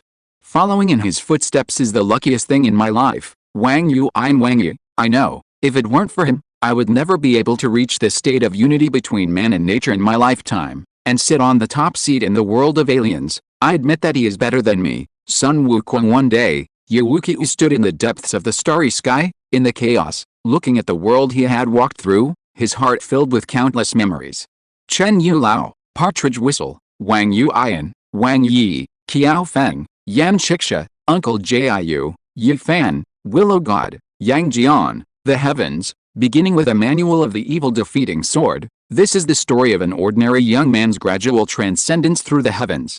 He practices martial arts, cultivates his heart for the Dao, and seeks the path. Watches Chen Dao, grasping an ancient mirror, discovers his true self within the boundless heavens, transcending the vastness of time and space, becoming one with ourselves. However, before that, he must consider the matter of the manual of the evil defeating sword. Should he castrate himself, imitate myths and legends in the beast-taming world? Ling. Imitation successful. imitation object, fighting Buddha, beneath dark clouds, countless exotic beasts roared in the abyss. Amidst a clashing wind and thunder, a pair of golden pupils opened in the darkness. It was an ordinary monkey, holding an iron rod that pierced the sky. Its eyes, like radiant stars, made all the heavens and the world dare not gaze directly upon them. Exotic beasts, elemental spirits, ghosts, machines, and spirit artifacts. This is a bizarre world of beast taming. With his gift for mimicry, Tang Zhuan has created a legend in this world. Forbidden Land Farmer, sir, please stay. Would you like to try our new dish, Farewell My Concubine? We use iron turtle. Oh no, black tortoise overlord is our ingredient. It's guaranteed to send your blood boiling. What? I heard you've been experiencing a heat stroke lately, and your martial arts training has led you to obsession? Then you absolutely must try this Crystal Phoenix shaved ice. It's guaranteed to calm you down and strengthen your spirit. What? You're saying my ingredients are counterfeit? How could anyone possibly capture and cook the mythical beasts of the Forbidden Land? Come, let me explain. In today's world, spiritual energy is resurrecting, and forbidden lands are rampant. Those monsters and elixirs found there are actually just ingredients I've raised. Fellow Daoists, welcome to my farm. It's a thrilling and fun experience playing real-life PUBG and surviving in the wilderness. The Warring States period begins with Prince Yang of Zhao, riding and shooting, wearing Hu clothing, defending the northern border, a hero worthy of King Wuling. The singing and dancing finally faded, and the scenery of Higuo is as vast and boundless as ever. Looking into the clouds, no swans rose, but from the sky, an eagle soared. 2,000 years ago, only weeds and earthen walls remain. In the late Warring States period, the annexation wars among the various states intensified. A king destined to be disgraced and starved to death, a down-and-out republican forced into a desperate situation and penniless, resolutely embarked on a path that defied fate. Grudges, love and hate, merits and demerits, right and wrong, all will be judged by future generations. A general's success is built on the bones of countless soldiers, and the red robe is stained with blood. When the world is once again unified, the man standing at the top will claim all the glory. Your Majesty, your achievements surpass those of the 3 sovereigns, and your virtue rivals that of the 5 emperors. I believe your Majesty deserves the title of emperor. Yes, my weird life simulator. Welcome to the perfect life simulator. You can choose to simulate your own life or someone else's to find solutions to life's many challenges. A watch passed down from his deceased parents allowed Su Wu to activate a future life simulator. He thought he could truly use this simulator to live a perfect, flawless life, but things unexpectedly took a different turn. In the future, evil spirits will kill wherever there's light, red lanterns will hang in the sky, enveloping a city and leaving it devoid of life. Scarlet eyes will be able to spy on someone's exact location through their phone. Will such a future really come true? You're dead. This simulation ends. Tokyo's godhood begins in the bathroom. I traveled through time, became a god, and met a beautiful girl. How could these two wonderful things, combined, turn out so badly? Hello, who are you? What should I do? Waiting online, urgent, my black technology store. This book is also known as The Technological Empire Starts from Industrial Manufacturing. The Technological Empire Starts from Assembly Toys Competitor. Our latest developed color screen mobile phone will surely occupy the Chinese market. Chen Fan, it will be launched tomorrow. Our smart full-screen touch phone. Competitor, our 3-axis intelligent CNC machining center will surely occupy the Chinese industrial system. Chen Fan, how is our 6-axis linkage CNC machining center selling? Competitor, our cars must establish the impression of a high-end brand in China, so they have to be expensive, and sell for more than anyone else. Chen Fan, the holographic intelligent unmanned driving system has been successfully piloted and will be launched to the world starting tomorrow. Occupy the Chinese market? The latest technological products? Chen Fan, you should first study and understand the technological products I released 10 years ago. Based on industry and industrial manufacturing, we will dominate the world's technology step by step. The Author Plus system promises, all technological products launched must be self-consistent, at least so that readers cannot find any fault. Welcome everyone to check it out. Okay, that's all. See you in the group. Chapter 87 Within Easy Reach. Mathematician Eichler once said that there are only 5 basic operations in mathematics: addition, subtraction, multiplication, division, and modular forms. While this may be a rather personal point of view, it certainly illustrates the ubiquity of modular forms in today's more profound mathematics. A modular form is an analytic function that, when subjected to group operations on a model group, becomes a functional equation of some kind, and the values calculated from the function also exhibit an increasing trend. In short, modular forms are a widely used mathematical tool, including the Taniyama-Shimura-Goro conjecture used in the proof of Fermat's last theorem. Research linking modular forms with group theory is also widespread in mathematics. And right now, in Professor Selberg's proof, Lin Xiao saw this application. Yet, why didn't I think of that? He absorbed the knowledge contained in the manuscripts as if receiving a revelation, and marveled at the inspiration it brought him. As expected of Professor Adel Selberg, who had previously proved the prime number theorem, this application of knowledge was truly a masterpiece worthy of a master. After all this time studying group theory and Lie groups, I couldn't imagine such a change. Combined with my previous steps, Lin Xiao's eyes brightened. He quickly picked up a pen and a piece of paper and began his next deduction. These manuscripts didn't tell him the answer. After all, Professor Adel Selberg hadn't succeeded in his original attempt. So he needed to follow the ideas conveyed in the manuscripts and complete his next work. This was a major undertaking. He needed to combine group theory with his previous research, and then incorporate modular form theory to create a new, more applicable mathematical method. He had a hunch that this new method would be able to achieve his ultimate goal. However, he had to try it out. After all, inspiration can sometimes be an illusion. Even Professor Selberg had only used this method, but ultimately failed. Of course, having a direction is the most important thing for mathematical research. So, Lin Xiao continued his work. F2 equals 2 Greek letters eta, 2k, cap, minus 1, G2, 2, log 1 Greek letters eta 2 Greek letters eta 3, 4, logged, cap 24. The more Lin Xiao wrote, the more his thoughts flowed. While this didn't quite allow him to reach the same state he'd once reached during his sage state, where his brain development reached over 4%, this constant flow of inspiration was equally valuable. Even when he encountered problems along the way, he was able to solve them quickly.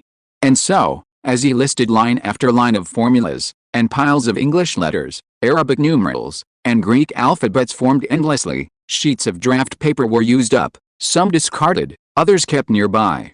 As time passed, he could already sense that he was getting closer than ever to his final result. An unknown amount of time later, Sun Yu, Yang Sheng, and the others, who had also finished their exams, returned with the two team leaders. Seeing Lin Xiao's sealed room, they shook their heads and didn't bother him. I wonder if God Lin can solve that problem. Since you've called him God Lin, all you need to do is believe in him. I'll have to make a tablet for God Lin and worship him at home every day, praying that I can be half as awesome as he is. Half as awesome? You're probably wishing for heaven. The group joked and laughed, then went back to reviewing their exams and comparing the questions. Overall, they all felt pretty good about the exam, having performed reasonably well. Aside from the third and sixth questions, which were the finale and proved difficult, they were confident on the rest. They chatted like this until the afternoon, even stopping for a meal. As for Lin Xiao, although he didn't eat with them, they still brought him food. In the past, when Lin Xiao was too engrossed in his research to eat, they always did. That evening, they began planning a late-night snack out to make up for having to eat only at the hotel for the past few days and to experience the local customs and culture. However, just as they were about to leave, the tightly closed door opened and Lin Xiao emerged. "Hey, Master Lin, what a coincidence you're here. We were just about to go out." "Going out for something to eat?" Lin Xiao asked. "Yes, then let's go." Lin Xiao rubbed his stomach and said awkwardly, "I'm a little hungry." "Oh my god, Master Lin is actually hungry, then hurry up. How can we let Master Lin starve?" The group suddenly erupted in shouting and grabbed Lin Xiao, ready to set off. Lin Xiao looked at them like this and shook his head helplessly. From 10:30 a.m. until a little after 3 a.m., he'd only eaten a meal of the Romanian specialty cabbage rolls and a small plate of cannelloni they'd brought back. It was already 10 a.m., and he was quite hungry. This was a rare instance of him being completely consumed by hunger. Of course, his research had yielded considerable results. While he hadn't yet achieved success, he was now almost certain that he was on the right track. As long as he kept going, success was within reach. However, as iron is the steel, food is the steel. It was best to fill one's stomach first. Then, Lin Xiao left the hotel with them, heading out for a late-night snack and some fun.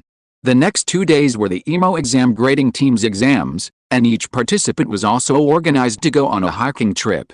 However, Lin Xiao, focused on his own problem, didn't participate, instead staying in the hotel to continue his research. Finally, on July 12, his research came to a close.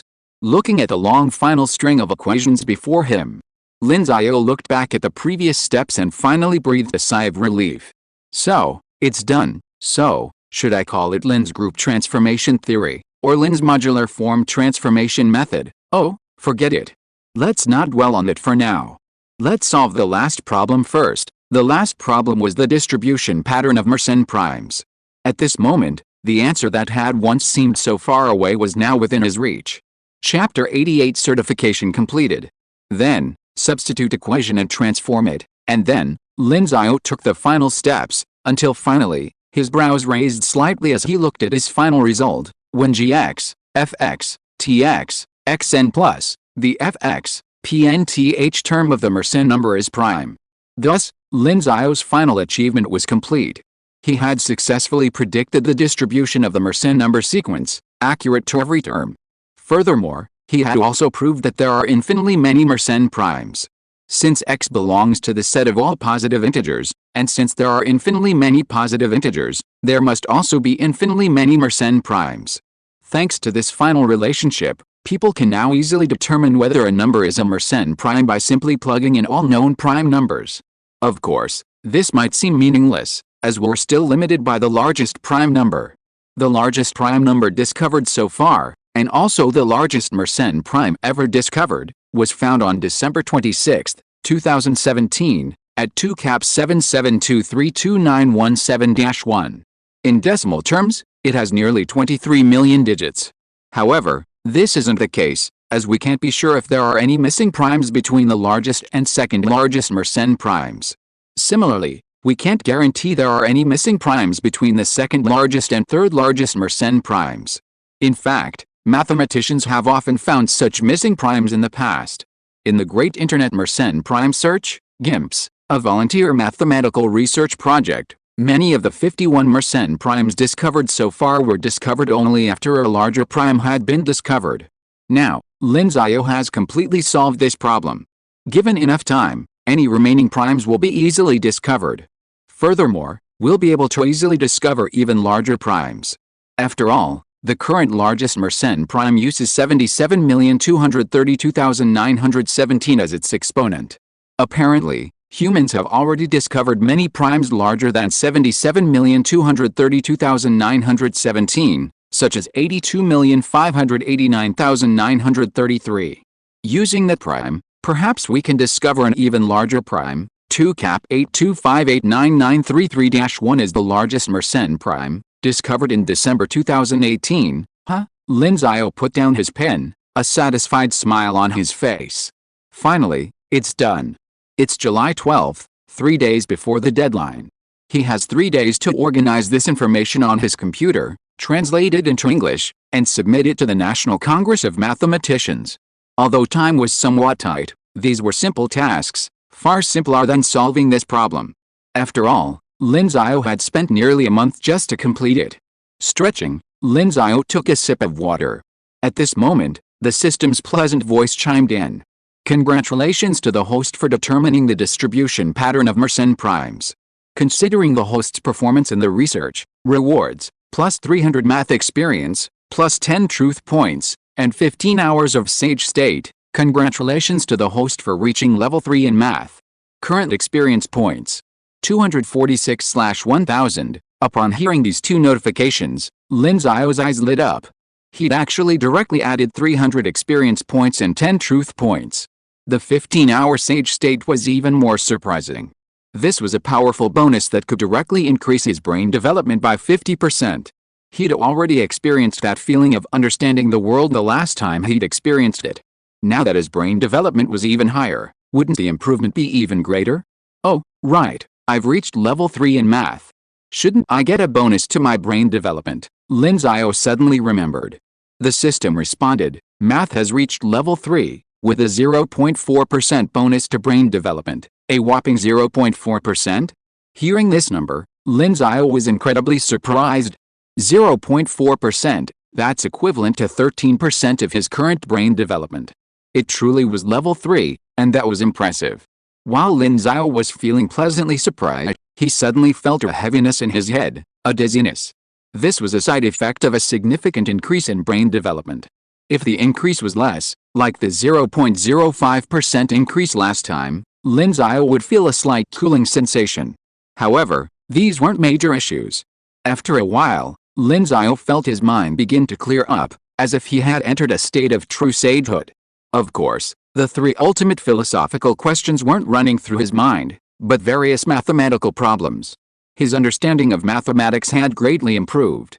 If he were to continue studying his previous work at this level, he estimated he could complete it in less than 10 days or half a month, rather than the 20+ days it had taken him before. After a moment of reflection on his current state, Lin Xiao began organizing his results, entering them into his computer. However, while doing so, thanks to his improved brain development and mathematical proficiency, he contemplated his final conclusion and suddenly raised his eyebrows, a thought forming in his mind.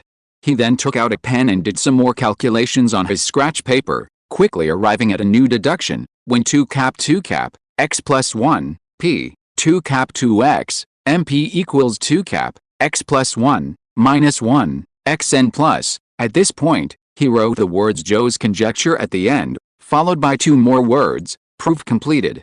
This conjecture, named after a Chinese man, had been proved by him, and from then on, it would be known as Zhou's theorem.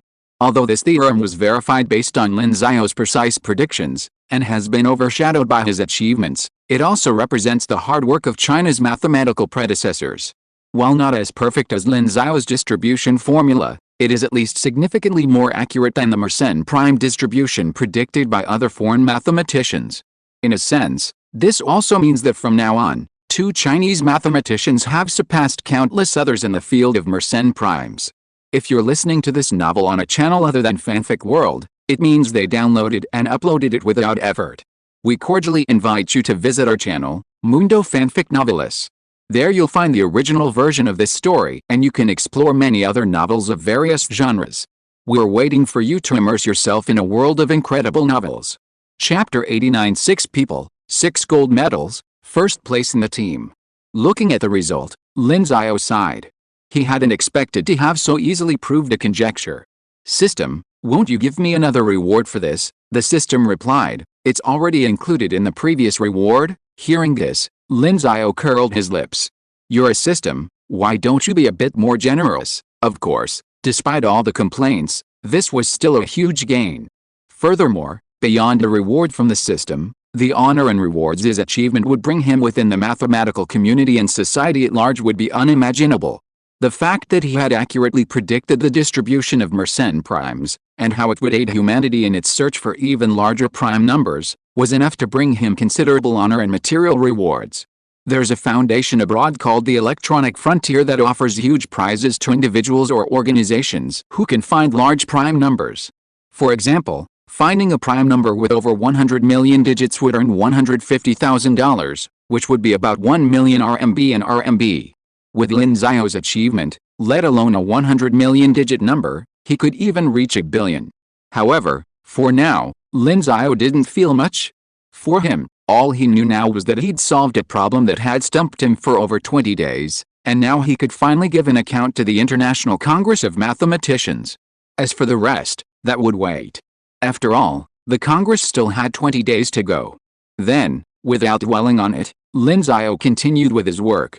He'd used over 50 sheets of scratch paper, and that was the useful ones. The unused ones were probably even more, almost 100. If you were to organize them on his computer, the Word document would probably take up 70 or 80 pages. The thought gave Lin Xiao a headache. Looks like I'll have to work hard for the next 3 days. Time passed quickly. The next day, July 13th. The EMO closing ceremony would begin today. Yawning, Lin Xiao and his teammates left the hotel and headed to the stadium where they'd taken the exam, where the closing ceremony would also begin. Master Lin, were you tired last night? Seeing Lin Xiao's expression, Sun Yu asked in a sly tone, with an expression that every man knows. Go away, Lin Xiao shoved him in annoyance. Because he had to attend the closing ceremony today and had to take an 11-hour flight back to Beijing tomorrow, he didn't have much time left. So, he'd been working until 4 in the morning last night, only to fall asleep on his desk from sheer drowsiness. Then, he'd gotten up at 8 this morning, had a quick meal, and continued working until 6, when he paused for the closing ceremony. He couldn't help but feel sleepy. But he knew he'd have to keep working tonight. As for sleep, he'd have to wait until tomorrow's flight. Of course, he'd already finished the Chinese version, all that was left was to translate it into English and then review it. With his previous experience, he had little to worry about with translation issues. Besides, the International Congress of Mathematicians would also help him with revisions. There was no need to worry about these things for now, it was certain to be sent in before the 15th. Lin Xiao dozed off and on until they arrived at the closing ceremony venue. Halfway through, he couldn't stand it anymore and simply bought a can of coffee from a nearby vending machine to help himself recover. Once they arrived, they were guided to their designated seats by staff. Once everyone was present, the closing ceremony began on time. EMO President George Eager stood at the podium, delivering a summary of the EMO conference. It was all just a bunch of nonsense, and Lin Xiao leaned back in his seat and dozed off. However, after about 10 minutes, George Eager finished his speech and announced, "Now, I will begin by announcing the names of the competitors in each division of this EMO. First, the competitor who earned a perfect score of 42, China, Lin Xiao." The first name was announced, and the audience erupted in applause, their eyes turning to the Chinese team.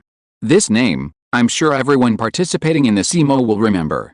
2 days of exams, both completed in less than an hour. This alone was enough to make everyone remember it. As for the information Lin Xiao had revealed during his conversation with Professor Pumpili, it went without saying, all the contestants had heard about it in the past few days. Therefore, they weren't surprised at all that Lin Xiao had received a perfect score, they even considered it perfectly natural. They would have been surprised if Lin Xiao hadn't. However, when they looked over at the Chinese team and saw Lin Xiao, they were stunned. That sleeping figure seemed to be Lin Xiao, wasn't it? So, all the bigwigs are so uninhibited, loving sleep, loving freedom? On the Chinese team, after hearing the chairman call out Lin Xiao's name and then seeing him sleeping, Li Huaimin, who was standing next to him, quickly shook him, saying, "Lin Xiao, you got full marks. Wake up, it's just a perfect score." "I'm getting some sleep." Lin Xiao twisted his body, still not opening his eyes, and muttered unconsciously. "Sun Yu and the others, good man, so you're specifically targeting us Chinese speakers, right?" The people around him didn't understand Chinese, so naturally they couldn't understand Lin Xiao's mumblings. But for them, understanding Chinese meant that his words were actually causing them harm. It was like Lin Xiao unleashing an indiscriminate magic attack, leaving everyone around him immune to magic, except for his teammates. But then, George Eagle didn't pause and called out the second name, James Lin from the American team. Everyone else then turned their attention to the American team, no longer paying attention to the Chinese team. Seeing this, Li Huaimin shook his head helplessly and stopped pushing Lin Xiao, declaring he would talk about it later when they took the stage.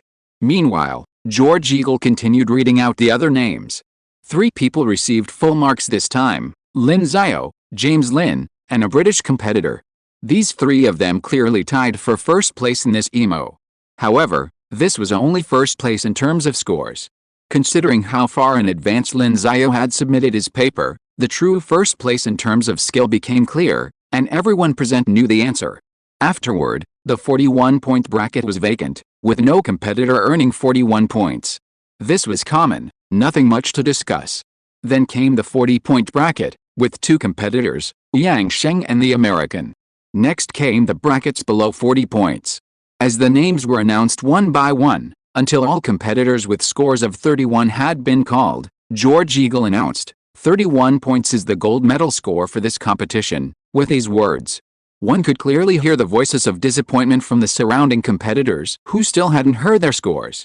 Clearly, they had missed the gold medal. However, the gold medalists naturally cheered in excitement, and the Chinese team was in a frenzy. Their lowest score was Zhu Ziyi's 31 points. That meant 6 of them, 6 gold medalists. Their total score was 217 points, guaranteeing them first place in the team. Chapter 90 Emo Special Award. Awesome. 6666. We're first. We're champions. Sun Yu and the others jumped up in excitement, hugging each other passionately, expressing their excitement. Lin Yang Sheng saw Lin Xiao still asleep in his seat.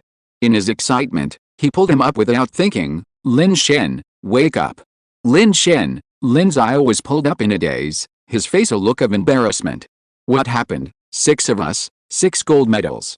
First place is guaranteed, Yang Sheng shouted excitedly.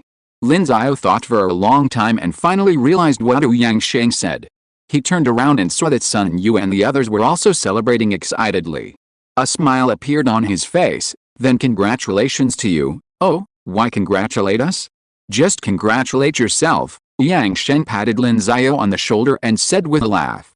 Then he glanced at Lin Xiao and asked, aren't you excited? Excited? Lin Xiao spread his hands. I feel okay, that's it. He was too sleepy to get excited.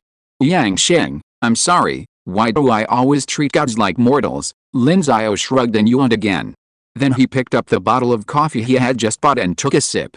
After finishing, he looked at the bottle and complained, this coffee is useless. He turned to look at Li Huaimin and Chen Qiushen.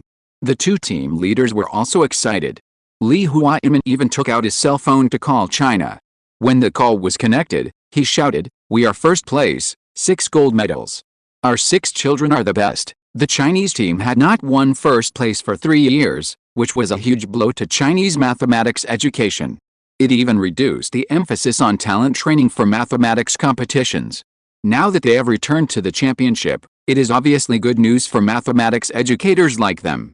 Meanwhile, George Eagle on the stage did not stop, continuing to read out the list of silver and bronze medal winners. The silver medal required 25 points, the bronze medal 16 points, and there was an honorary award, a consolation prize. However, some medalists received no awards at all, and their names were naturally not announced. The medalists celebrated, while those who didn't live up to their expectations fell into disappointment. Many, including some female athletes, even shed tears. However, there are always joys and sorrows, as everything in the world has its own 2 sides. At the very least, participating in such an international competition was enough to prove one's ability and place them at the top of one's country. And, after all, participation was the most important thing. For example, there were over 20 athletes present who didn't receive any points, yet they still applauded the outstanding teams. Watching the audience's reactions, George Eagle smiled and continued, next, we'll present our medals to each national team. First, please, China, the team that won first place, come up on stage to receive your awards. Upon hearing this, Li Huaimin said to Lin Xiao and the others, come on up. They then left their seats, and Li Huaimin, not forgetting to grab the flagpole he had prepared nearby. Flying from the flagpole was, of course, their red flag, its 5 neatly arranged yellow stars gleaming brightly, a testament to the honor bestowed upon these young Chinese. In addition to the flagpole, Li Huaimin also pulled out 2 pieces of red cloth from his pocket and handed them to Lin Xiao and the others, saying, remember to unfold them when we get on stage. Looking at the 2 pieces of red cloth, Lin Xiao and the others knew exactly what they were. They were also symbols of their motherland, the red flag with 5 stars. Suddenly, they all felt a sense of honor well up within them. When they arrived, the Secretary General of the Chinese Mathematical Society had told them that the motherland awaited their triumphant return. They had lived up to their expectations, successfully bringing honor to their country and were about to return in triumph. Then, they walked onto the podium together, facing the throng of media and the envious gazes of other national teams. Each of the 6 young men smiled. Even Lin Xiao, who had been so drowsy moments earlier that he'd barely noticed, regained his spirits and felt a surge of excitement. At least, they had brought honor to their country. Then, EMO President George Eagle began presenting the gold medals to them. As the first place winner, Lin Xiao was naturally the first to receive a medal. George Eagle walked up to him, took the gold medal from the plate held by the staff nearby, and then personally put it around Lin Xiao's neck, saying with a smile, contestant Lin Xiao, congratulations, thank you, Mr. Eagle. George Eagle smiled and said, haha, I believe you will have many more opportunities in the future to step onto a podium of higher standards than this to receive your own awards, such as the Fields Medal. This, Lin Xiao didn't expect that the chairman would think so highly of him, so he smiled and said, "Although I appreciate your trust, as for the Fields Medal, let's leave it to the future to decide. Trust my judgment." Do you know Arthur Avila, the 2014 Fields Medal winner? He also participated in the International Olympiad and won a gold medal. I told him the same thing at the time. Lin Xiao raised his eyebrows and smiled. "Thank you for your interest, trust me, and believe in yourself." George Eagle smiled, patting Lin Xiao's shoulder. Then, as if remembering something, he added, "Oh, by the way, there's a surprise for you later. Look forward to it." With that, he walked over to Du Yangsheng, placed the gold medal on his finger, and offered a few words of encouragement, though only briefly. Meanwhile, Lin Xiao was puzzled. A surprise for him? What surprise could it be? He suddenly had a clue. After the medals were presented, a group photo followed. Lin Xiao and his team unfurled the 5-star red flag, while Li Huaimin waved the flagpole. As the image froze, it was sure to spark celebrations when it was transmitted back home. They then stepped off the stage and returned to their seats. The medals were presented to the second-place American team. The American team won 5 gold medals and 1 silver medal, for a total score of 212 points. They were a formidable force, only 5 points behind the Chinese team. For the Chinese team, this was a narrow victory. Still, a victory is a victory. Even if it was a narrow victory, a 5-point difference is still a significant one. After all, except for the last-place American team, which scored 29 points, everyone else won gold medals. And every gold medal represents an invisible gap in deeper mathematical skills. Therefore, the Chinese team's victory was a victory of unwavering strength, a triumph of sheer strength. Returning to the stage, they celebrated once again. The celebration continued unabated, with national teams one after another taking the stage and then leaving. It took a long time, but everyone waited in silence. And so, after all the medals had been awarded, George Eagle returned to the podium. He was visibly exhausted, yet his expression remained radiant. He announced in a solemn tone, "Now, we'll present the special awards for this year's EMO." The audience erupted in laughter. Chapter 91, Special Award Not Given in 13 Years. EMO Awards, Gold, Silver, Bronze, and Honorable Mention. There's also a special prize. This prize is given to a competitor who uses an ingenious solution or correctly generalizes a problem. The last special prize winner was in 2005, 13 years ago. Special prizes were common at EMOs before the 1990s, and even before the 1980s, some competitors even won them twice. However, this has become rare since the 1990s. After that, the special prize has only been awarded in 1995 and 2005. Since 2005, there has been no special prize winner. Why? Because the patterns in various mathematical problems have been thoroughly studied, and the scope of the EMO questions isn't strictly limited to a specific syllabus. It encompasses more than the mathematics students learn in middle school, but much less than university mathematics. For this reason, even if the question-setting team were to permutate and combine the knowledge within the syllabus, there would still be a limit to what they could do.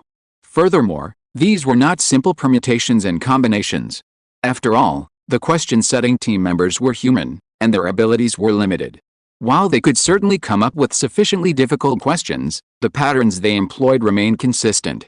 Furthermore, the educational environments in different countries had changed significantly from their original state, which contributed to the current lack of a special prize. However, this time, George Eagle actually mentioned a special prize. Everyone present was momentarily stunned, and they looked around, eager to see who would receive it. But soon, almost everyone's eyes turned to the Chinese team's seat, to the young man. If anyone present had the best chance of winning the special prize, it would probably be that young man, right? As expected, George Eagle solemnly announced, "The winner of this special prize is Lin Xiao from the Chinese team." He used a rather unique method to solve the third problem on the first day of the exam, and then completed the final proof in the simplest possible way. As George Eagle announced, Lin Xiao's proof appeared on the large screen behind him. Of course, it had been electronically formatted for greater clarity. Everyone began to read, and those who understood were immediately astonished. Perfect. This method was truly perfect. They couldn't help but wonder, how on earth did Lin Xiao come up with the idea of introducing Euler's formula? One was a combinatorial problem, the other was E, I, plus 1 equals 0. The former had only a passing connection to algebra, yet the latter could be used to solve it.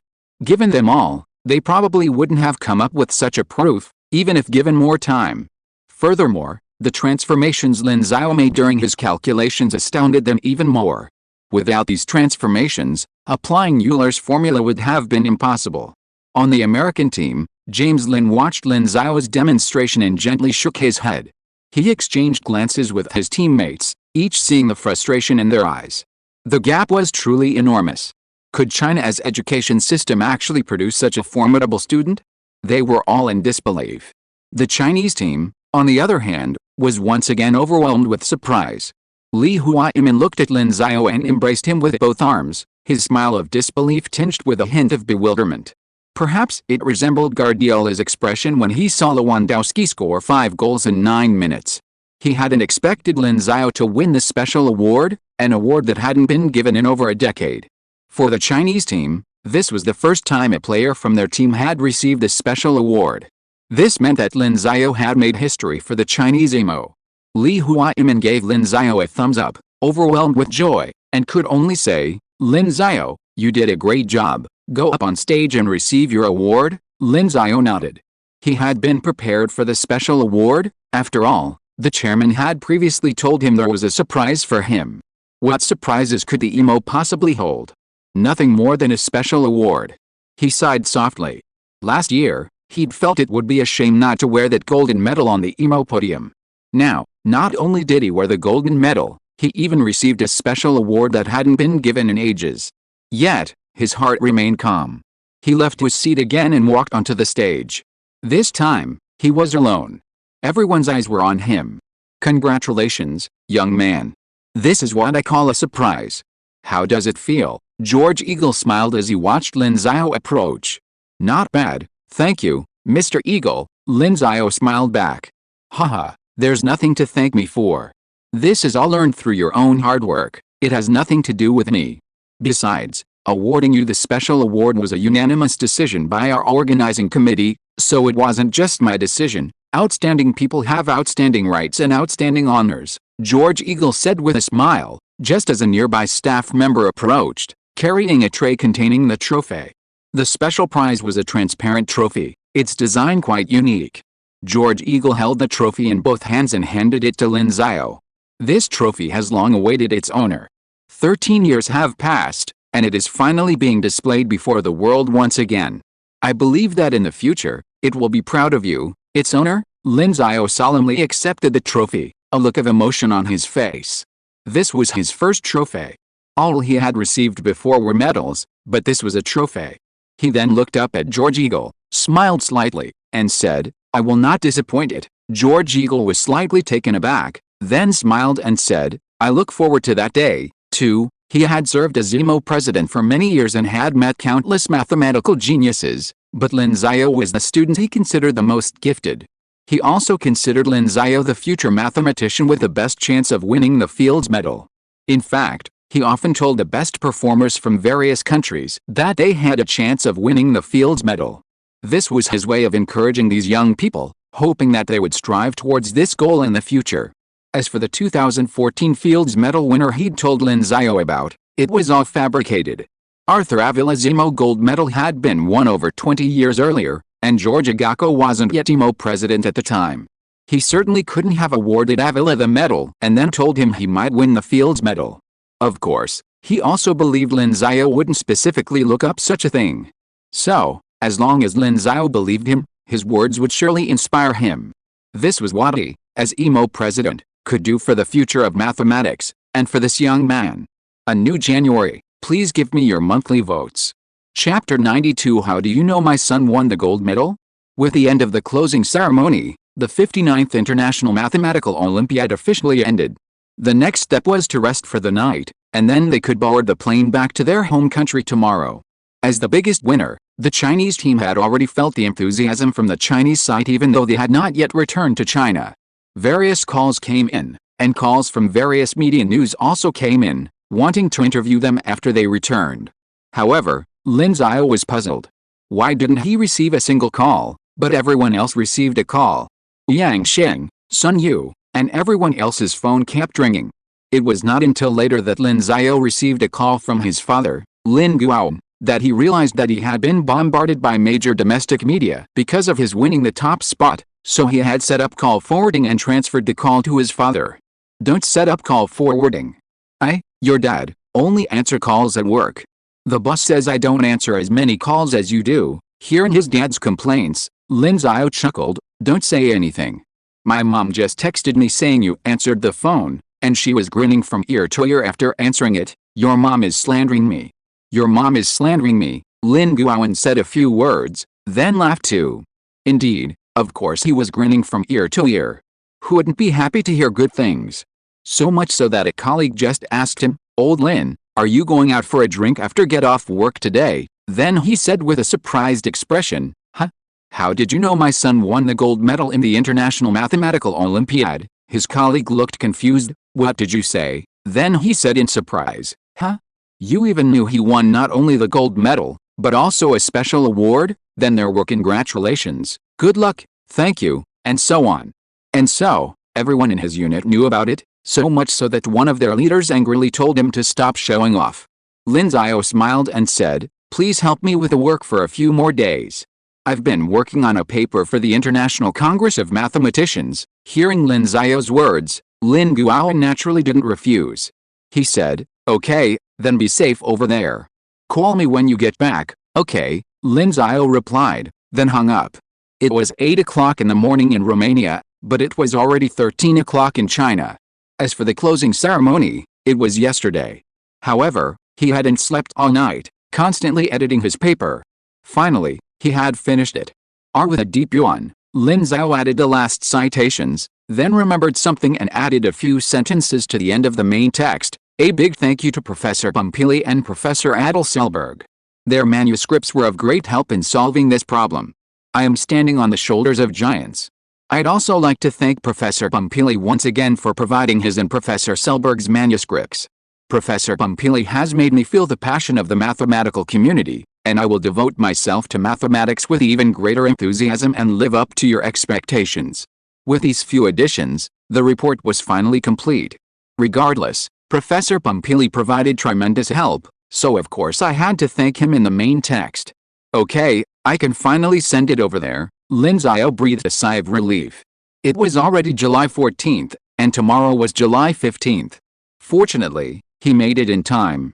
He then opened his email, found the letter Emu had sent him, and accessed the report submission website to upload his paper.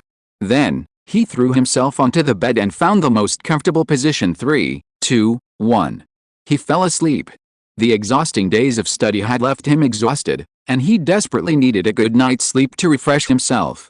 As for other matters, he'd discuss them after waking up. Meanwhile, South America, Brazil, Rio de Janeiro. Although the International Congress of Mathematicians began in August, preparations for the conference had already begun. Various departments within the International Mathematical Union were making their own preparations, and the team responsible for coordinating with all the presenters also had their own work to do.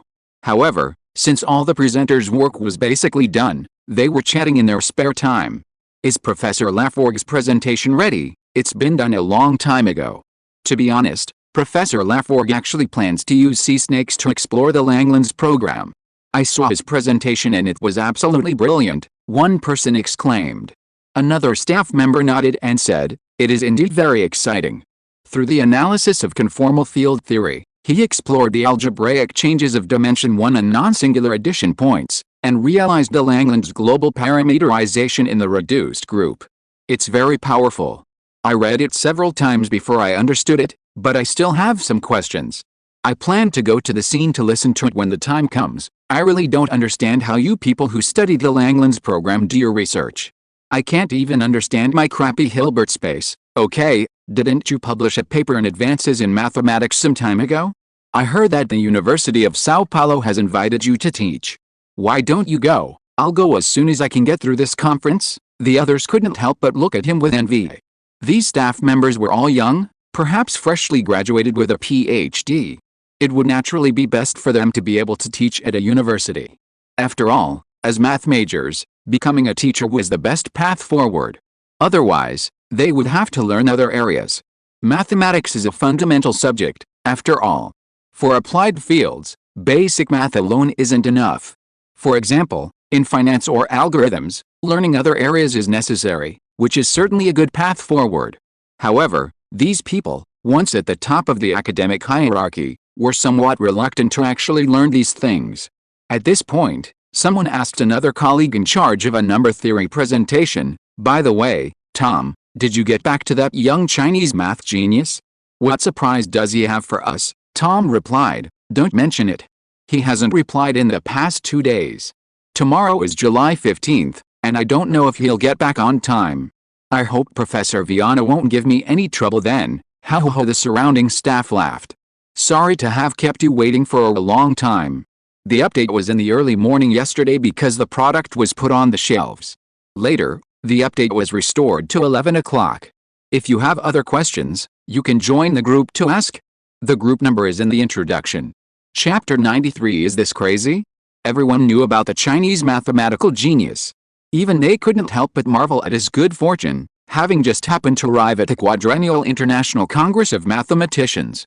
A professor who had received an invitation to the Congress earlier this year was unable to attend due to a recent car accident, requiring months of rest and recuperation at home. The professor was deeply saddened.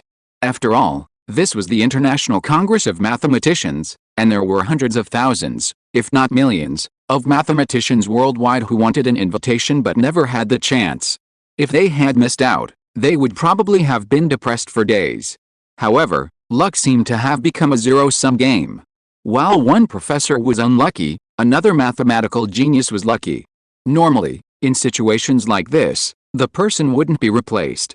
However, a professor of number theory at the International Mathematical Union remembered a recent paper proving the existence of infinite prime numbers in the Fibonacci sequence. Being particularly interested in prime numbers, he suggested that the author of that paper attend the Congress to discuss his method.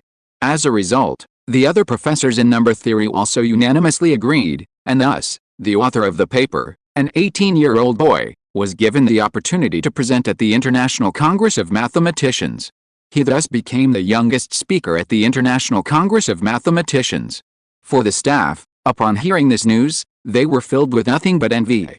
However, it now seemed that the Chinese mathematical prodigy named Lin Xiao was about to miss this opportunity.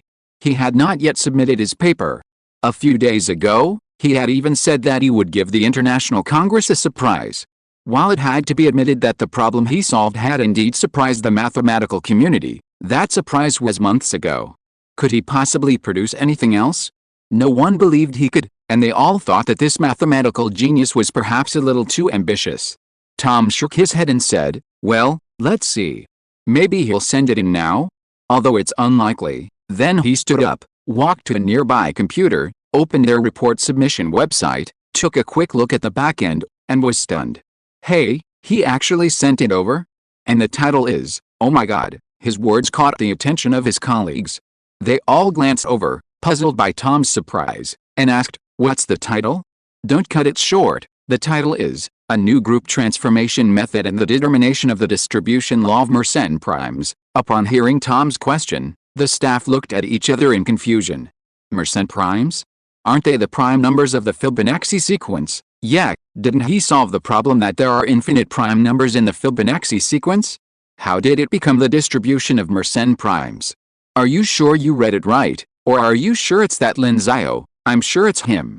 I can't even recognize the characters, Tom said. He mentioned in the abstract that he combined group theory and modular forms to construct a new homomorphism group transformation method, and then completely determined the distribution law of Mersenne primes and Mersenne numbers. All of a sudden, these mathematics PhDs who graduated from world-renowned universities couldn't help but stand up at this moment.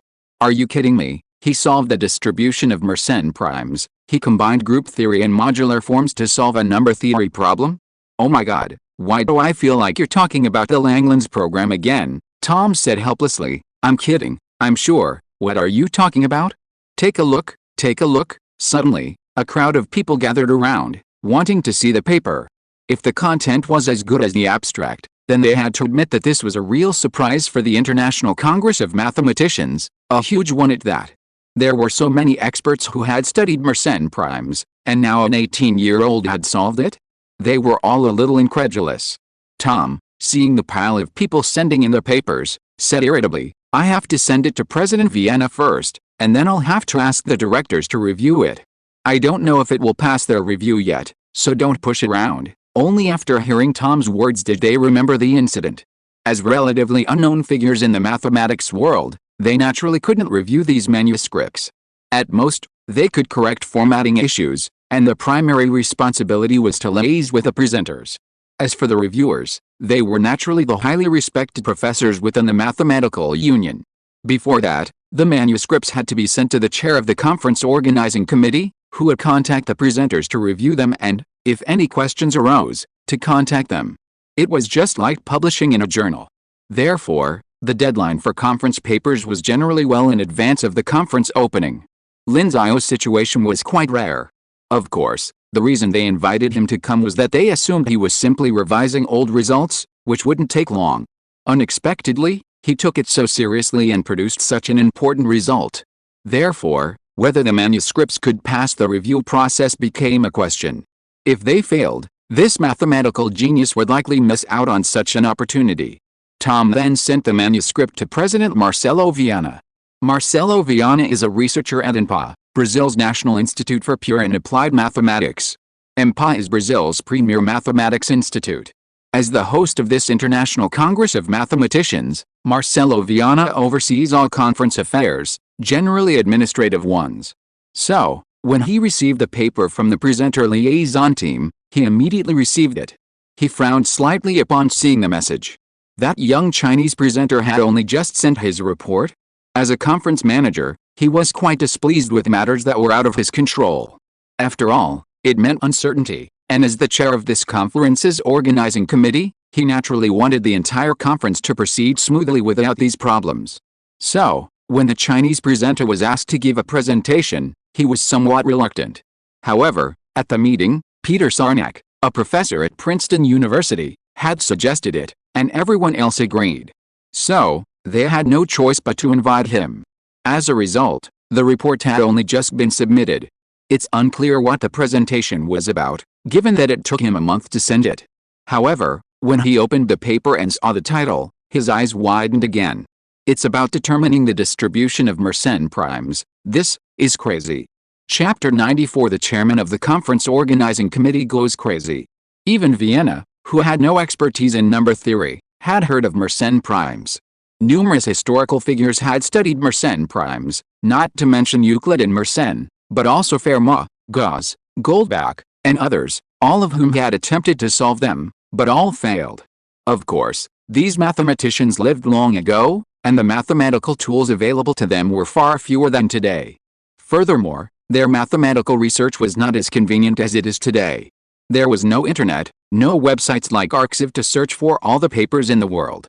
It was precisely because of this that so many great mathematicians emerged in the past. Their research, almost single-handedly, led to the rapid development of mathematics worldwide, and they were all well-rounded mathematicians in their own time. Today, however, mathematical disciplines are becoming increasingly specialized, with a wealth of new mathematical concepts emerging.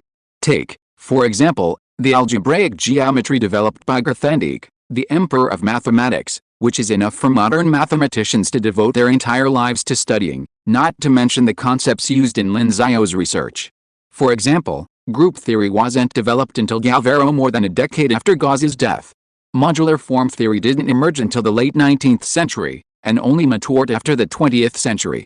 Therefore, just because Lin Xiao solved this problem doesn't mean he's superior to those great mathematicians, it's simply because he possesses more mathematical tools. As Newton said, "I stand on the shoulders of giants," though Newton's comment was actually meant to mock a mathematician named Hooke. Marcelo Viana was initially surprised by the title, but then frowned.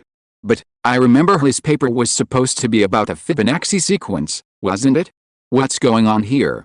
How did it become a Mersenne prime? How could such an important result be presented directly at the International Congress of Mathematicians without undergoing careful and rigorous review? And there's still more than 2 weeks left. Oh my God, this is causing me so much trouble." Marcelo Viana scratched his hair until, finally, he gritted his teeth and said, "Forget it, I'll send it to Professor Sarnak first and let him take a look." But that young man from China, You'd better not make any big mistakes. If you want to shine at the International Congress of Mathematicians, you must first ensure you don't make any mistakes.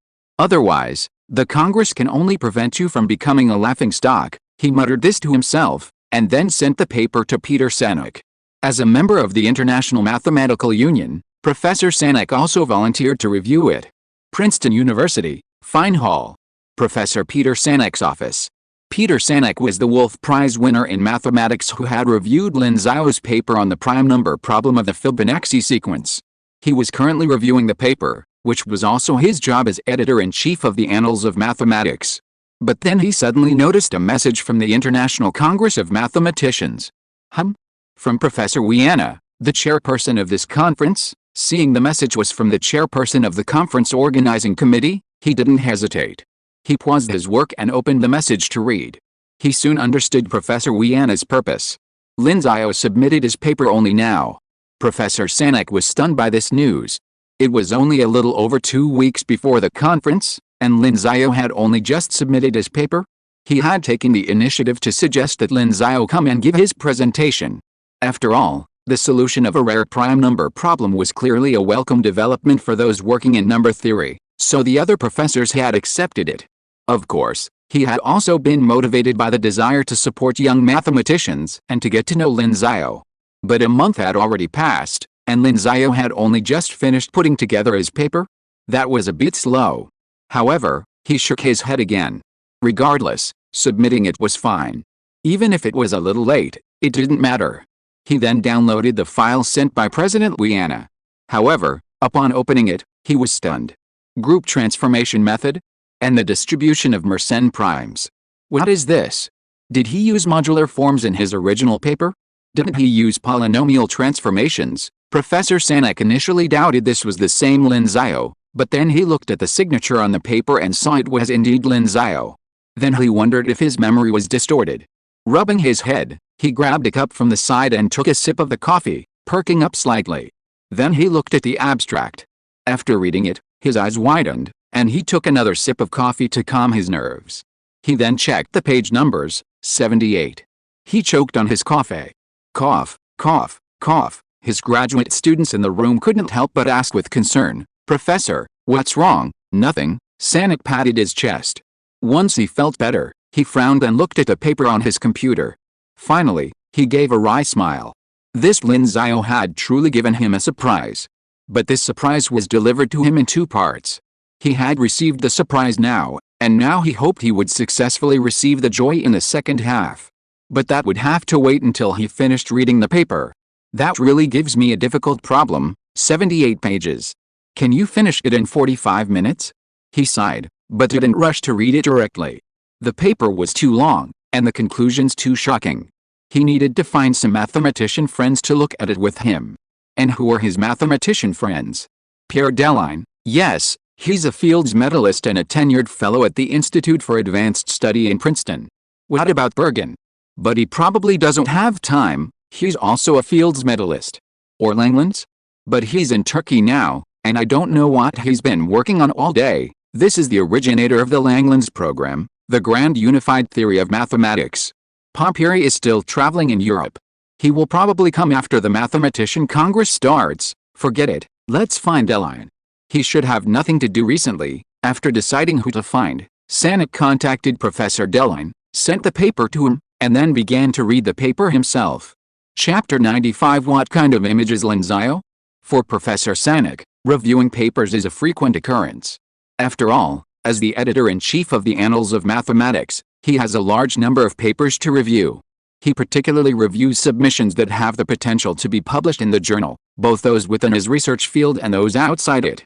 Therefore, having him review Lin Xiao's report is a fitting choice, especially for this type of work in number theory. His original Wolf Prize in Mathematics was awarded for his contributions to number theory. Similarly, as Professor Pompili noted, every mathematician would be fascinated by these prime number problems. After all, they appear so simple and straightforward, just positive integers. While solving them inevitably involves all sorts of bizarre and sometimes complex mathematical notation, and sometimes even square roots to make them non-integers, they still appear simple. Otherwise, Why would amateur scientists be so keen on solving the Goldbach conjecture rather than the Riemann hypothesis? Because they could understand the Goldbach conjecture based on the knowledge they'd acquired during their 9 years of compulsory education, they charged forward with sheer audacity. As for the Riemann hypothesis, they'd probably still have to ask what the zeta function was, not to mention the complex plane, complex analysis, and so on. Even if they were to tackle it, they'd probably have to learn complex analysis, and before that, mathematical analysis. However, after learning all that, they'd probably realize how naive the previous thinking had been. In short, the prime number problem seemed straightforward, as did Mersenne primes, something Professor Sanek had also studied. However, in Lin Xiao's paper, the solution to the Mersenne prime problem was in the last 10 pages. The first 60-plus pages primarily discussed combining modular form theory with group theory to transform polynomials. So, that was the section Professor Sanek was currently examining. That transformation at the beginning seems interesting. It seems to be the method from his paper? Yet, he's sorted it out, hasn't he? Seeing this, he shook his head helplessly. Actually, that was enough. Lin Xiao could already use this portion of his work as a report and present it at the conference. That was exactly what Professor Sanek had initially assumed Lin Xiao would do. However, he was only on page 13, and there was still a lot more to come. What kind of tricks had this Lin Xiao pulled off? He finally understood why Professor Viana had asked him to review Lin Xiao's report. Perhaps Professor Viana also felt that Lin Xiao wasn't following the rules, so he asked him, the instigator, to see how to handle it. He shook his head slightly. What else could he do? He could only continue reading. But he still hoped to receive that final joy. After all, this was a young man he had admired. Then, he continued reading. Soon, he came across a line of formulas: turf, Greek letter lambda, frob, equals cp, f, det, Greek letter lambda, frob, equals Greek letter psi, p, np, k01. This step is interesting. He looked down again. Greek letter lambda, equals Greek letter lambda, mod Greek letter lambda, gfgl2, The more he looked, the closer he moved to the screen, wanting to see it more clearly. Because, as he saw the transformations near this point, his thoughts followed suit, as if two strings in his mind had suddenly connected and began to play. This step also amazed him. To think that this method can be used is really incredible, or perhaps, too bold, he muttered to himself, his head shaking with emotion. This young man's ideas are really different from those of an old man like me. Suddenly remembering something, he pulled out the scratch paper from the side and began to calculate. Time slipped by. In Professor Sanek's office, his other students looked at him, puzzled by his emotion. This had never happened before when he was reviewing papers. Under the pretext of making coffee for the professor, one graduate student approached, picked up Sanek's coffee cup, and glanced at the computer. After a moment's scrutiny, he too was bewildered. Whose paper was this? It looked like number theory, yet not quite. There were some homomorphism group constructions, and even a hint of modular form theory. Could it be some Langland's program expert? The Princeton University mathematics doctoral students gave up thinking and obediently went back to making coffee for the professor. Time slipped by. The paper, at over 70 pages, was certainly long. While the first dozen or so were relatively easy to digest and read quickly, the middle 40 or so were much more challenging. Since it involved a new mathematical method, Professor Sanek had to approach it with rigor. The East Coast wind blew from day to night, until the sun disappeared west of Princeton's rural skyline. In his office, Professor Sanek finally raised his head. Perhaps Guaz was just as brilliant back then, he sighed softly. He saw the great mathematician's thoughts blossom within this paper, as if truth were being nurtured within it. All the famous scientists throughout history achieved their most significant achievements between the ages of 20 and 40, such as Einstein's theory of relativity, Newton's calculus, and the law of universal gravitation. And yet, this Lin Xiao, now only 18, had already created such a brilliant mathematical theory and solved the problem of the distribution of Mersenne primes. Since Euclid, the father of geometry, began studying this problem 2,300 years ago, countless great mathematicians have strived to achieve breakthroughs in this extremely simple form of 2p1, and now, finally, this 18-year-old has achieved the final result. Professor Sanek naturally doubted that this was Lin Xiao's peak. If you were to use a normal distribution graph, He believed that Lin Xiao's current state was somewhere on the left side of the graph, still a long way from the highest point. However, this was only his belief. Whether Lin Xiao's state was truly a normal distribution graph, or y equals x, 0, was unknown. If you're listening to this novel on a channel other than Fanfic World, it means they downloaded and uploaded it without effort. We cordially invite you to visit our channel, Mundo Fanfic Novelis. There you'll find the original version of this story, and you can explore many other novels of various genres. We're waiting for you to immerse yourself in a world of incredible novels. Chapter 96, The Amazement of Two Fields Award Winners and One Walt Disney Award Winner. After lamenting for an indeterminate amount of time, Professor Peter Sanek finally returned to the end of the paper. Huh? Did you prove Joe's conjecture? By the way, seeing Lin Xiao's last 2 pages, Sanek raised an eyebrow and sighed again. Joe's conjecture is a well-known problem in Mersenne prime research. However, due to its wide range of values, it doesn't provide much insight into the distribution of Mersenne primes. This is because the conjecture predicts the total number of primes preceding a certain term in a Mersenne number. Therefore, the Internet Mersenne prime search project didn't utilize Joe's conjecture. Instead, it used the Lucas-Lemmer test, and before that, the fast Fourier transform. However, both methods ultimately exploit the nature of computers, their ability to perform repetitive tasks, continuously calculating towards larger numbers. However, due to the greater randomness of these methods, some errors often slip through the cracks. It now seems the time has come for the Internet Mersenne prime search project to conclude. Sanek sighed, feeling a sense of relief. I'm sure every mathematician who has studied Mersenne primes would share this feeling. A sense of relief that a monumental obstacle in mathematics had finally been overcome. Given this level of achievement, it's no wonder Lin Xiao had waited so long to submit his report. Professor Sanek even began to wonder when Lin Xiao had begun researching this topic. If it had been since he learned he'd be presenting at the Congress, that would have been truly astonishing. As he pondered this, his phone suddenly rang. He glanced at the caller. It was Professor Pierre Delaine. Professor Delaine should have finished reading it too, Sanek smiled. While Professor Delaine wasn't primarily involved in number theory like Sanek, as a mathematician with the Fields Medal, the Abel Prize, the Wolf Prize, and the Crawford Prize, he could easily have read this. Looking at the time, Professor Delaine should have finished reading it by then. I just don't know what Delaine thought, but at least after reading it himself, he didn't find any problems. The entire argument was very rigorous and there was absolutely nothing to fault with it. So he answered the phone and said with a smile, Professor Delaine, how is it? Who wrote this paper? Lin Xiao. Didn't you see the name? I did, but did you know Professor Pompili had such a student? Professor Pompili and I are both retired. He shouldn't have any students, right? Let alone a Chinese student. Professor Sanek was stunned. Professor Pompili? Isn't he traveling in Europe now? Why are you mentioning him again? In the acknowledgments at the end of the paper, this Lin Xiao expressed his gratitude to Professor Pompili. Professor Pompili provided him with Professor Adel Selberg's manuscript. I was wondering why some of the content in his paper sounded familiar to me. I'd heard him mention it before when I discussed it with Selberg. Sanek was stunned. How did Lin Xiao know Professor Pompili again? One in Europe, the other in East Asia. Could it be that Professor Pompili had been in contact with Lin Xiao? I don't know, was his only reply. Finally, the two professors decided to ask Professor Pompili directly, so they called him on the conference line. Upon learning their purpose, Pompili was surprised, but also quite delighted. While traveling in Europe, I was invited to Romania by the EMO. Upon arriving, I was surprised to learn that Lin Xiao was among the Chinese team members. I'd also read his paper on the Fibonacci sequence and was very interested, so I went to meet him. He talked about his recent research, and I offered a little help.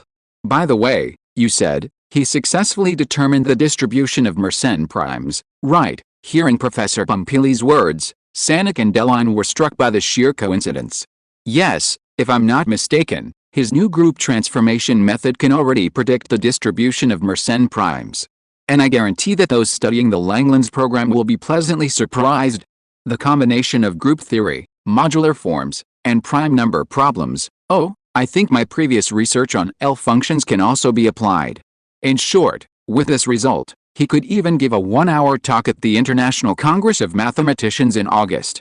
Unfortunately, it's too late now, Professor Delaine lamented. Professor Sanek said. He didn't receive an invitation for the 1-hour talk, but he did receive an invitation for a 45-minute talk in number theory, and this paper is exactly what he plans to present later. This, Professor Deline was once again surprised. Finally, he could only sigh. If you were doing research at the IS, I'd want him to be my student. Sanek, no, you don't. You have to let him finish his master's and doctoral studies here first. You guys at the IS wouldn't hire someone who hasn't even finished graduate school, and you're retired. I can still be reappointed after retirement. I'm a tenured IS fellow, even after retirement. Hearing Professor Deline's boastful words, Sanek felt helpless. You're the boss, I can't afford to offend you. A tenured fellowship at the Institute for Advanced Study in Princeton is one of the most prestigious honors in academia. Few professors get it, and Professor Deline is one of them. Even Sanek would envy him.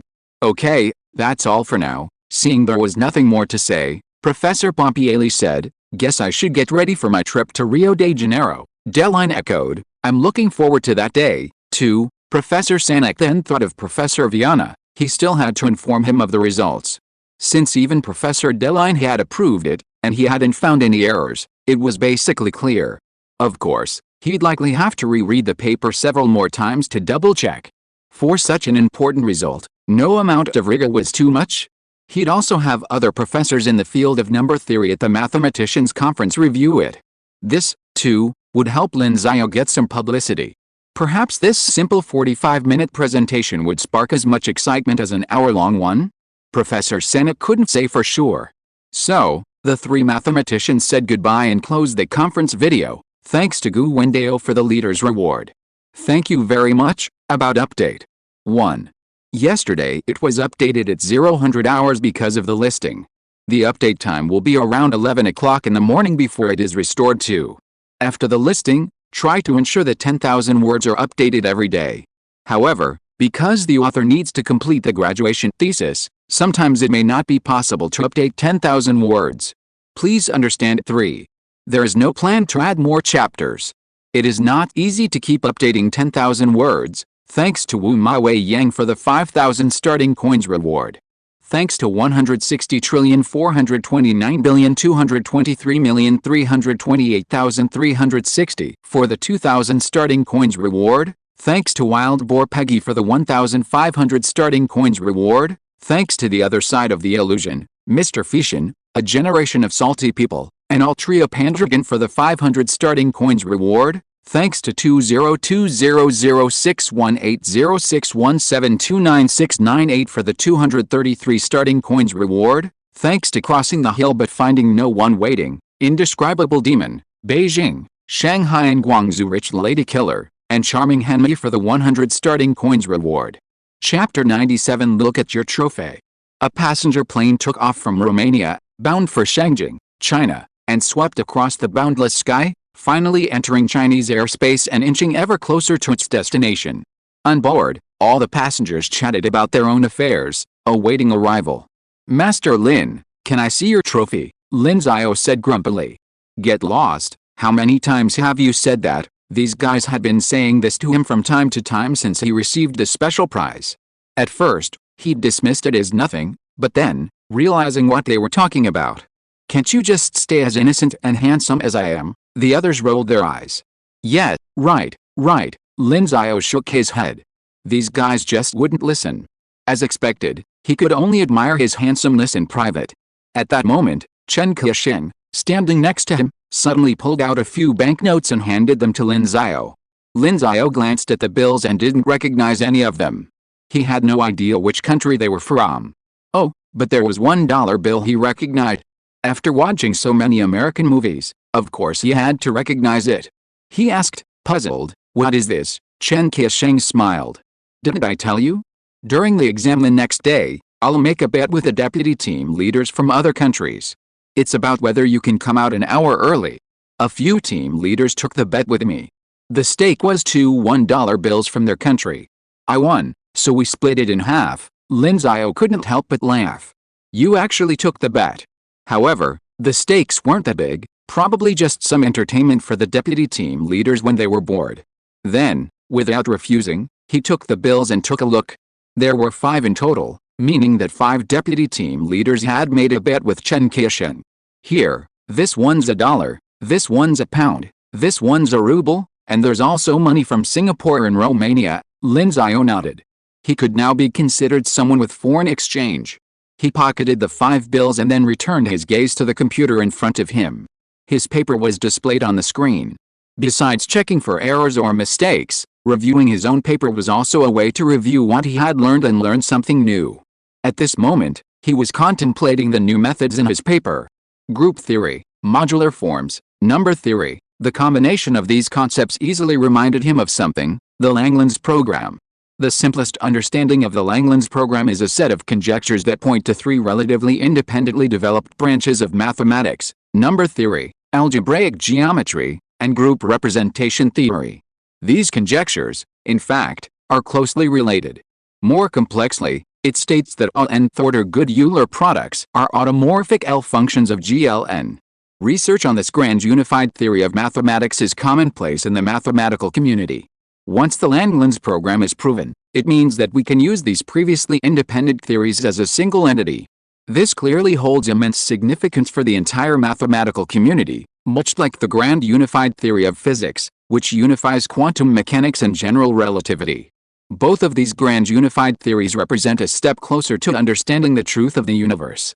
While grand unified theories in mathematics remain largely sketchy, the average person struggles to grasp the purpose of those Arabic numerals, bizarre symbols, and garbled Greek letter combinations, even if these mathematical concepts remain useless. Even if they are not, they will eventually find application in applied fields. Who knows if the Langlands program, once unified, will have a bearing on the grand unified theory of physics? Of course, Lin Xiao didn't pay much attention. His knowledge of algebraic geometry was limited to a textbook he had read, and he hadn't delved into it in depth. However, his Lin's group transformation theory, he decided to name it Lin's group transformation theory because the scope of groups is larger than modular forms, unconsciously addressed a specific area of the Langlands program. Represent this group matrix, and then do some simple processing like this. Lin Xiao recalled the lecture he'd attended at the Institute of Mathematics at the Huazhong University of Science and Technology. The quadratic reciprocity law, he briefly applied it to his mind, then shook his head. He hadn't gained anything of value. However, just then, a flight attendant approached and said, "Sir, our plane is about to land. Please put away your computer and tray table to avoid any accidents." He nodded, turned off his computer, put it in his bag, and packed up, stopping to think about it. He cleared his mind and prepared to land. About half an hour later, the plane landed smoothly, and Lin Xiao and his companions quickly disembarked, grabbed their suitcases, and headed straight out of the terminal. However, upon reaching the entrance to the arrival hall, they were met with a startling sight. A group of people stood in the hall, holding red flags and several banners with messages like "Congratulations to the Chinese team for winning first place in the EMO, welcome home the EMO champions," and young people draped in red flags, "Returning with glory for our country." Clearly, they were there to greet them. "Oh my God, why are there so many people?" Sun Yu exclaimed. "There are so many reporters there." "Holy crap," Li Huaimin, walking nearby, smiled and said, "We're all here to greet you. You're our heroes." Hearing Li Huaimin's words, the fatigue of the young men from the long flight vanished, and a sense of honor rose in their hearts. Could they now be called young heroes of their country? Probably. Lin Xiao smiled too. Regardless, facing such recognition, few could help but be delighted. Then, they walked into the arrival hall together, where the crowd quickly recognized them and rushed towards them. The man at the forefront was Gong Zhou, Secretary General of the Chinese Mathematical Society. He walked up to Lin Xiao and the others with a smile, opened his arms, and said loudly, "Welcome home." Then, Lin Xiao and the others were lost in the crowd. Those who came to greet them took each of their luggage and showered them with greetings. Lin Xiao, in particular, as the winner of the special award, naturally received the most attention. Several beautiful young women smiled at him. "Thank you for your hard work, Lin. Would you like some water?" "Lin, can I touch your trophy?" "Lin, you're amazing." Lin Xiao felt like he was hearing a familiar question, but amidst the constant attentiveness, he gradually lost himself. This was the treatment of a hero. Chapter 98 on CCTV. Returning with honors, Lin Xiao and his team had clearly been busy. Though exhausted, They still had to go through the necessary procedures. After leaving the airport, they dined at a 5-star hotel. Many leaders from the China Mathematical Society, including one from the Ministry of Education, were present, and their congratulations were unending. Afterward, they were not bothered by the meal, but simply checked into the hotel, allowing them to rest for the day ahead of their busy schedule. The next morning, a commendation ceremony was held at the China Mathematical Society. Each contestant was awarded 10,000 yuan, and Lin Xiao, as the perfect scorer and China's first special award winner, received an additional 10,000 yuan. Then, in the afternoon, they were interviewed by the China Youth Daily, honoring them nationwide as role models for young people. However, during the interview, Lin Xiao.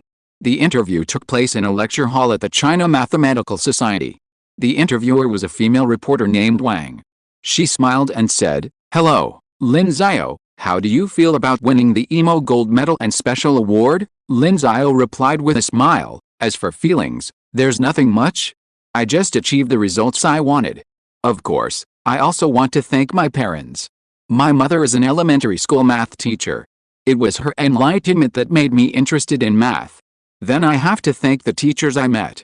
They provided me with a lot of help, which led to me being where I am today." The female reporter nodded and said with a smile, "I believe your family and teachers will be very proud of you when they hear this. I heard that in each of the 2 EMO exams, you only spent less than an hour writing before handing in the paper. This is an amazing move, but you still got full marks. What do you want to say about this?" Lin Xiao replied, "I don't have any thoughts. Compared to what I usually study, the questions in the EMO exam are actually very simple.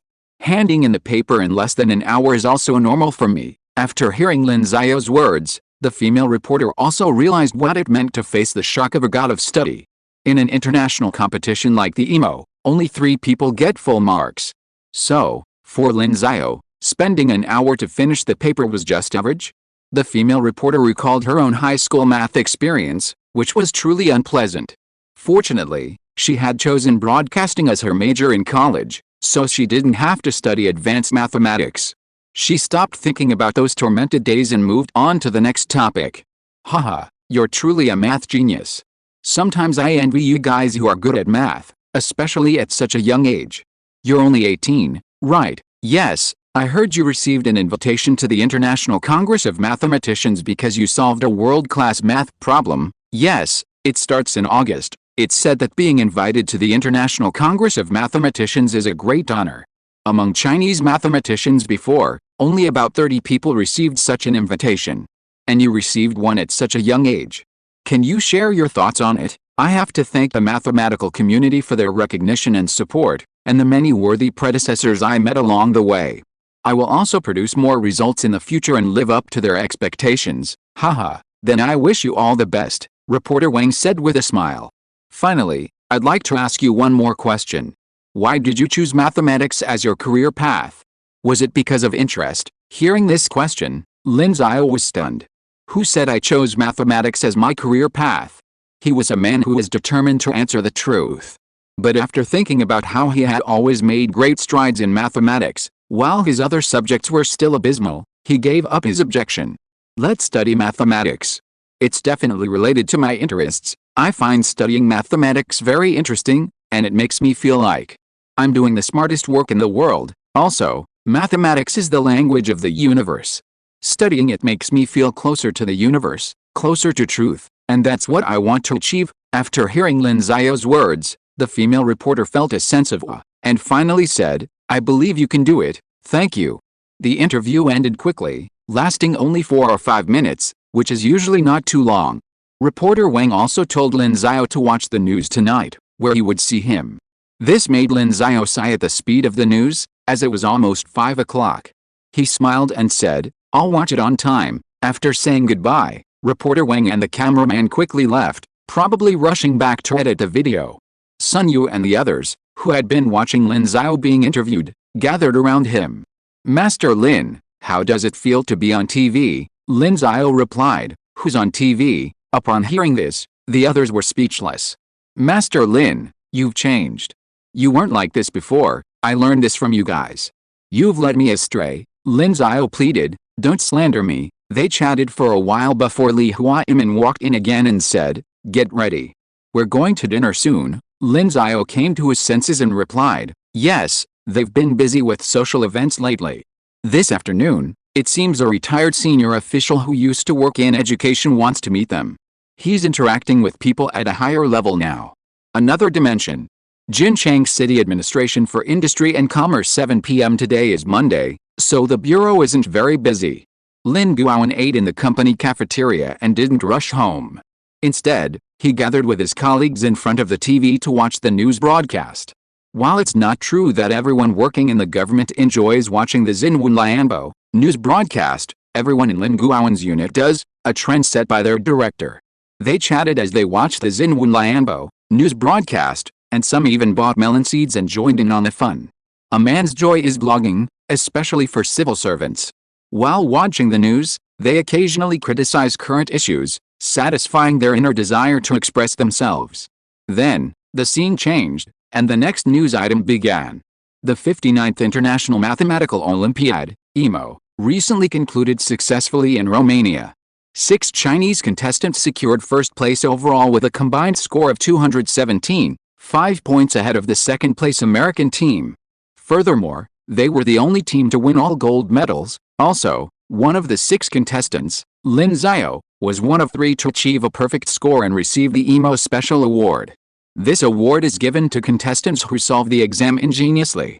It was last presented in 2005, 13 years ago. Below is a live video of our reporter interviewing Lin Xiao. After watching the host's explanation, the people munching on sunflower seeds in front of their televisions were stunned. Lin Xiao? Chapter 99, Lin Shen shows his magical powers again. Old Lin, are you talking about your son? Several colleagues looked at Lin Guowen in surprise. Just a few days ago, whenever they said anything to him, he'd just lash out, did you know my son won a gold medal? Did you know my son won a special award? It was completely impossible to defend themselves. He even had to repeat it twice, even bombarding one of their deputy directors. And now, it's even on TV? This is unbelievable. Will Lin Guowen keep bombarding everyone with it 2 or 3 more times? Meanwhile, Lin Guowen, with a melon seed between his teeth, was about to crack it when he heard the news anchor's words and froze in his tracks. His son's name was on TV? He almost thought he'd misheard, but it was clear that the anchor, surnamed Kang, was referring to the Chinese EMO team, and it was indeed Lin Xiao. Then, the scene shifted to where Lin Xiao was being interviewed. Lin Xiao was in the center, facing the reporter. Hello, Lin Xiao. How do you feel about winning the EMO Gold Medal and Special Award? As for feelings, not much. Seeing his son's presence in the interview, listening to his answer, Lin Guowen was so excited that he was speechless. Oh, right, take a picture. No, record a video. That should be a video. He suddenly remembered something important and hurried to pull his phone out of his pocket. In his haste, it slipped to the floor. He didn't even bother to worry about whether the phone was broken. He quickly turned on the camera, switched to video mode, and started recording on the TV. His colleagues couldn't help but laugh at him. A man in his 40s, still so impulsive. But when they thought about the reason for his impulsiveness, they stopped teasing him. Damn, they wanted the chance to be impulsive too. I'll definitely have to nag their kids when I get home. Even if I can't be as impressive as Lin Xiao, I'll at least make them look good. Clearly, several more children are going to suffer. And so, a few minutes later, Lin Xiao's interview ended, and the screen returned to the live studio. Anchor Kang smiled and said, so, let's also offer our congratulations to our Chinese team and Lin Xiao. The next news is, Lin Guowen ended the recording and sent the video directly to Yang Rong. Then he stood up and said generously, let's go out for a few drinks. I'll treat. Hearing Lin Guowen's words, several people stood up. Damn it. I'm going to rip you off, whatever, Lin Guowen said with a laugh. Of course, Lin Guowen wasn't the only one who knew about Lin Xiao's appearance on TV. Many others had also received the news. Even those who hadn't yet known about the news would have already known if they had had the time to check apps like Weibo. Because right now, the trending search engine was prominently displaying the news item top Scientologist wins gold medal and special award at the World Mathematical Olympiad. Clicking on it revealed a video posted by the official news blog. Scrolling further, one could also see a celebratory post from Shengjing University. Several players on the Chinese team had already confirmed their undergraduate degrees in mathematics at Shengjing University, and with Lin Xiao among them, they naturally had to boast, or rather, lap up the event. The comments section was flooded with comments from various netizens, drawing countless eyeballs. "Wife, come out and see the gods. Lin Xiao is showing off his skills again. Is finishing in under an hour so impressive? I can finish the Gaokao math test in half an hour and get 150 points. Why would anyone compare the Gaokao math test to the EMO? What a misguided act. The Gaokao math test only takes 2 hours, while the EMO takes 4.5. Do you think you're impressive just finishing in half an hour? Also, are the EMO and Gaokao math on the same level? Forget the EMO national team. Even the athletes who made the EMO national training team could easily get full marks on your college entrance exam. Damn, I didn't think much of it at first. The EMO exam is supposed to be 4.5 hours? And he finished it in less than an hour? Doesn't that mean he finished it 3.5 hours early? Oh my god, it's not 3.5 hours early. I'm an insider. Lin Xiao only took 44 minutes on the first day and 50 minutes on the second. My mom asked me why I was kneeling down to look at my phone. Hey guys, can't you guys just pay attention to the International Congress of Mathematicians? What's the EMO? I looked it up. Those who receive invitations to the International Congress of Mathematicians are all incredibly powerful figures. Hulua Zheng and Chen Jingren both received invitations. This Lin Xiao is only 18 years old. That's incredible. I'm a PhD student in mathematics at MIT. I can only describe this kind of perversion in one word: amazing. Can't an MIT math PhD count? Mathematics is the smartest job. I feel my IQ is suppressing me. Netizens reacted enthusiastically, expressing both amazement and envy at Lin Xiao's achievements. Most people enjoy learning about the achievements of such exceptional individuals. Besides envy, they also place themselves in their shoes, imagining how great it would be if they were in their shoes. Of course, returning to reality, they can only sigh. After all, that's someone else's life. Workers still have to work diligently, high school seniors still have to study diligently, and postgraduate entrance exam candidates still have to memorize diligently.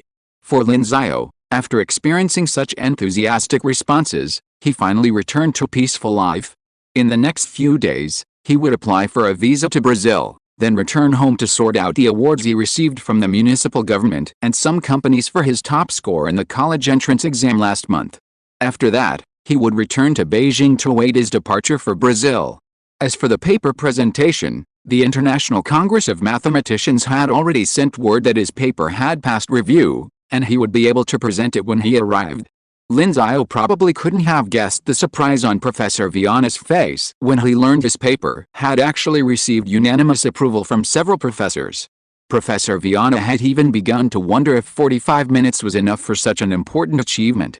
Thanks to Man Schedule for the 5,000 starting coins, Lengai Washuang for the 2,000 starting coins, Dao Dugu Mushroom 1986 for the 1,500 starting coins, Yogurt Old Shota 02, Beta 2017112900523967 and 201901302249053777 for the 500 starting coins, and Mihiro Hanmi for the 490 starting coins. Since there were so many people who gave 100 starting coins, I'll just give a collective thank you. Thank you. Newly added, please give me your monthly votes. Chapter 100. He has become a professor, and we are still trainee researchers. Over the next few days, Lin Xiao followed his plan, applying for visas and preparing to return home. Before leaving, he naturally had to say goodbye to Du Yangsheng and the others. It was time for them all to go home.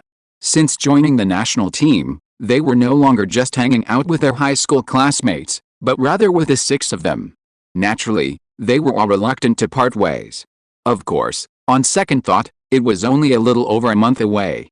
By September, they would be attending either Peking University or Tsinghua University, and by then, they would be relatively close. If they wanted to see each other, it would only take a phone call. Besides, they were all grown men, so there was no need for a tearful hug. They had a meal together as a temporary farewell, waiting to reunite in a month or so. The next day, Lin Xiao boarded a flight home, accompanied by Sun Yu, who was also from Qin province, so they traveled together. Upon arrival, Lin Xiao resumed his socializing and collected various rewards, including the house, By this point, he could be considered a homeowner. Naturally, the management of the property fell to his family, and he didn't have time for such matters. He was busy at home for another 3 or 4 days. Finally, on the last week of his planned trip to Brazil, he returned to Shangjing and continued to live in the dormitory at the Huazhong University of Science and Technology. After living there for over a month, he had even become accustomed to the bed. He stayed in Shangjing for a few more days until July 28, when a meeting began. The attendees were all those who would be attending this International Congress of Mathematicians. In addition to the representatives of the Chinese Mathematical Society and those who had received invitations to give lectures, there were also several mathematicians from across China, as well as some self-funded students from Beijing University and Modern University. Because the meeting was taking place at the Institute of Mathematics at the Huazhong University of Science and Technology, Lin Xiao arrived quite early. Several interns were assigned to the reception area. Upon seeing Lin Xiao, they greeted him with a smile. "Hey, Master Lin, here you are." Lin Xiao had been there for so long that many of the interns knew him. His name had spread far and wide. Lin Xiao glanced at them, smiled, and nodded. Suddenly, he recognized one of the women. She seemed to be the one who had asked him a question during a lecture. "Hello, senior, nice to see you again," he said. The female postdoc, upon realizing that Lin Xiao had recognized her, was immediately embarrassed. "Hello." Lin Xiao gave her a strange look. Why the reaction? But he didn't say anything more and walked into the meeting room. The female postdoc couldn't help but recall a lecture by researcher Sun Yuang. She didn't understand a part, so she asked Lin Xiao, who simply glanced at the lecture and provided the answer. At the time, she'd assumed Lin Xiao was also an intern, but later learned he was attending the EMO training camp and was only a high school student. This embarrassed her, and she was so embarrassed she could barely scratch her way out of a 3-bedroom apartment. Meanwhile, several other interns nearby noticed Lin Xiao greet the colleague and gathered around, curiously asking, "Do you know Lin Xiao? Stop it, stop it. I'm too embarrassed to tell you." She waved her hand, as if she didn't want to talk about it. But her colleagues were so curious that she had no choice but to reveal the story. The other interns looked at her with sympathy. Is this what it's like to face the pressure of a genius? Don't be embarrassed. Just being able to talk to a big shot like that is a blessing. Maybe they'll be professors while we're still interns. Oh, I wish I were that awesome. I'm so envious. Several people sighed, glancing at Lin Xiao in the conference room, their voices etched with emotion. The female postdoc then realized why she was embarrassed. She could just think of herself as asking a professor. Lin Xiao's situation meant he could definitely become a professor. Of course, Lin Xiao had no idea what they were talking about at the door. Upon entering the conference room, he saw Professor Su Chen of Shangjing University already seated. Su Chen smiled and waved at him, then patted the seat next to him, motioning him to come over. Lin Xiao walked over and struck up a conversation with Su Chen. Several mathematicians who had been invited to speak at the conference gathered around him, eager to get acquainted with him. They were all happy to connect with such a young talent. Meanwhile, a group of young people, students from Modern University, were sitting on the other side of the conference room. They all looked at Lin Xiao, bewildered. Who's that guy? Why are so many professors talking to him? Seeing how young Lin Xiao was, they'd assumed he was just like them, going there to join in the fun and broaden his horizons. But now this happened? He looked like a hidden old demon? Like one of those untouchable characters in fairy tales, the kind that look incredibly young. Then, 2 students from Shangjing University, sitting next to them, said, "That's Lin Xiao, the god of Lin. You know him? The one who was trending a while ago?" The people from Modern University didn't know, but they, from Shangjing University, and in the mathematics department, naturally remembered him. The students were immediately shocked. "Is he that Lin Xiao? Fuck, my idol, you fake fan. You don't even know what he looks like, and you call him an idol. Du Fu is my idol too, and I don't even know what he looks like. How the hell can they be the same? I need to get his contact info later. Wow, I actually met a real-life mastermind." This group of undergraduates from prestigious universities were all stunned, their eyes filled with admiration as they looked at Lin Xiao. Generally speaking, it's difficult for peers to acknowledge each other's excellence, but when the gap is so vast, they can only admire. Especially in academia, even if the gap is small, or even non-existent, if someone achieves something they haven't, it's even easier to admire them. Just like Yu Hua's commentary on Mo Yan's work, he bluntly said, "Fuck, it's so amazing. After all, they are researchers, so of course they know how difficult the other person's research is. So, apart from admiration, they can only be convinced." So, students from these prestigious universities, including quite a few graduate students, all wanted to meet Lin Xiao. However, as Lin Xiao and the professors got deeper and deeper into their conversation, a flood of terms they didn't understand surfaced, and they ultimately gave up. Forget it, let's not bother them anymore. What they were talking about wasn't on the same level as theirs. Newly added, please give me your monthly votes. It's very important. End of this chapter. Thank you very much for reaching the end. Don't forget to like. Looking for more exclusive content and immediate access? Subscribe to our Patreon. Remember, every like, subscription, or donation encourages us to continue. Thanks to everyone. See you in the next video.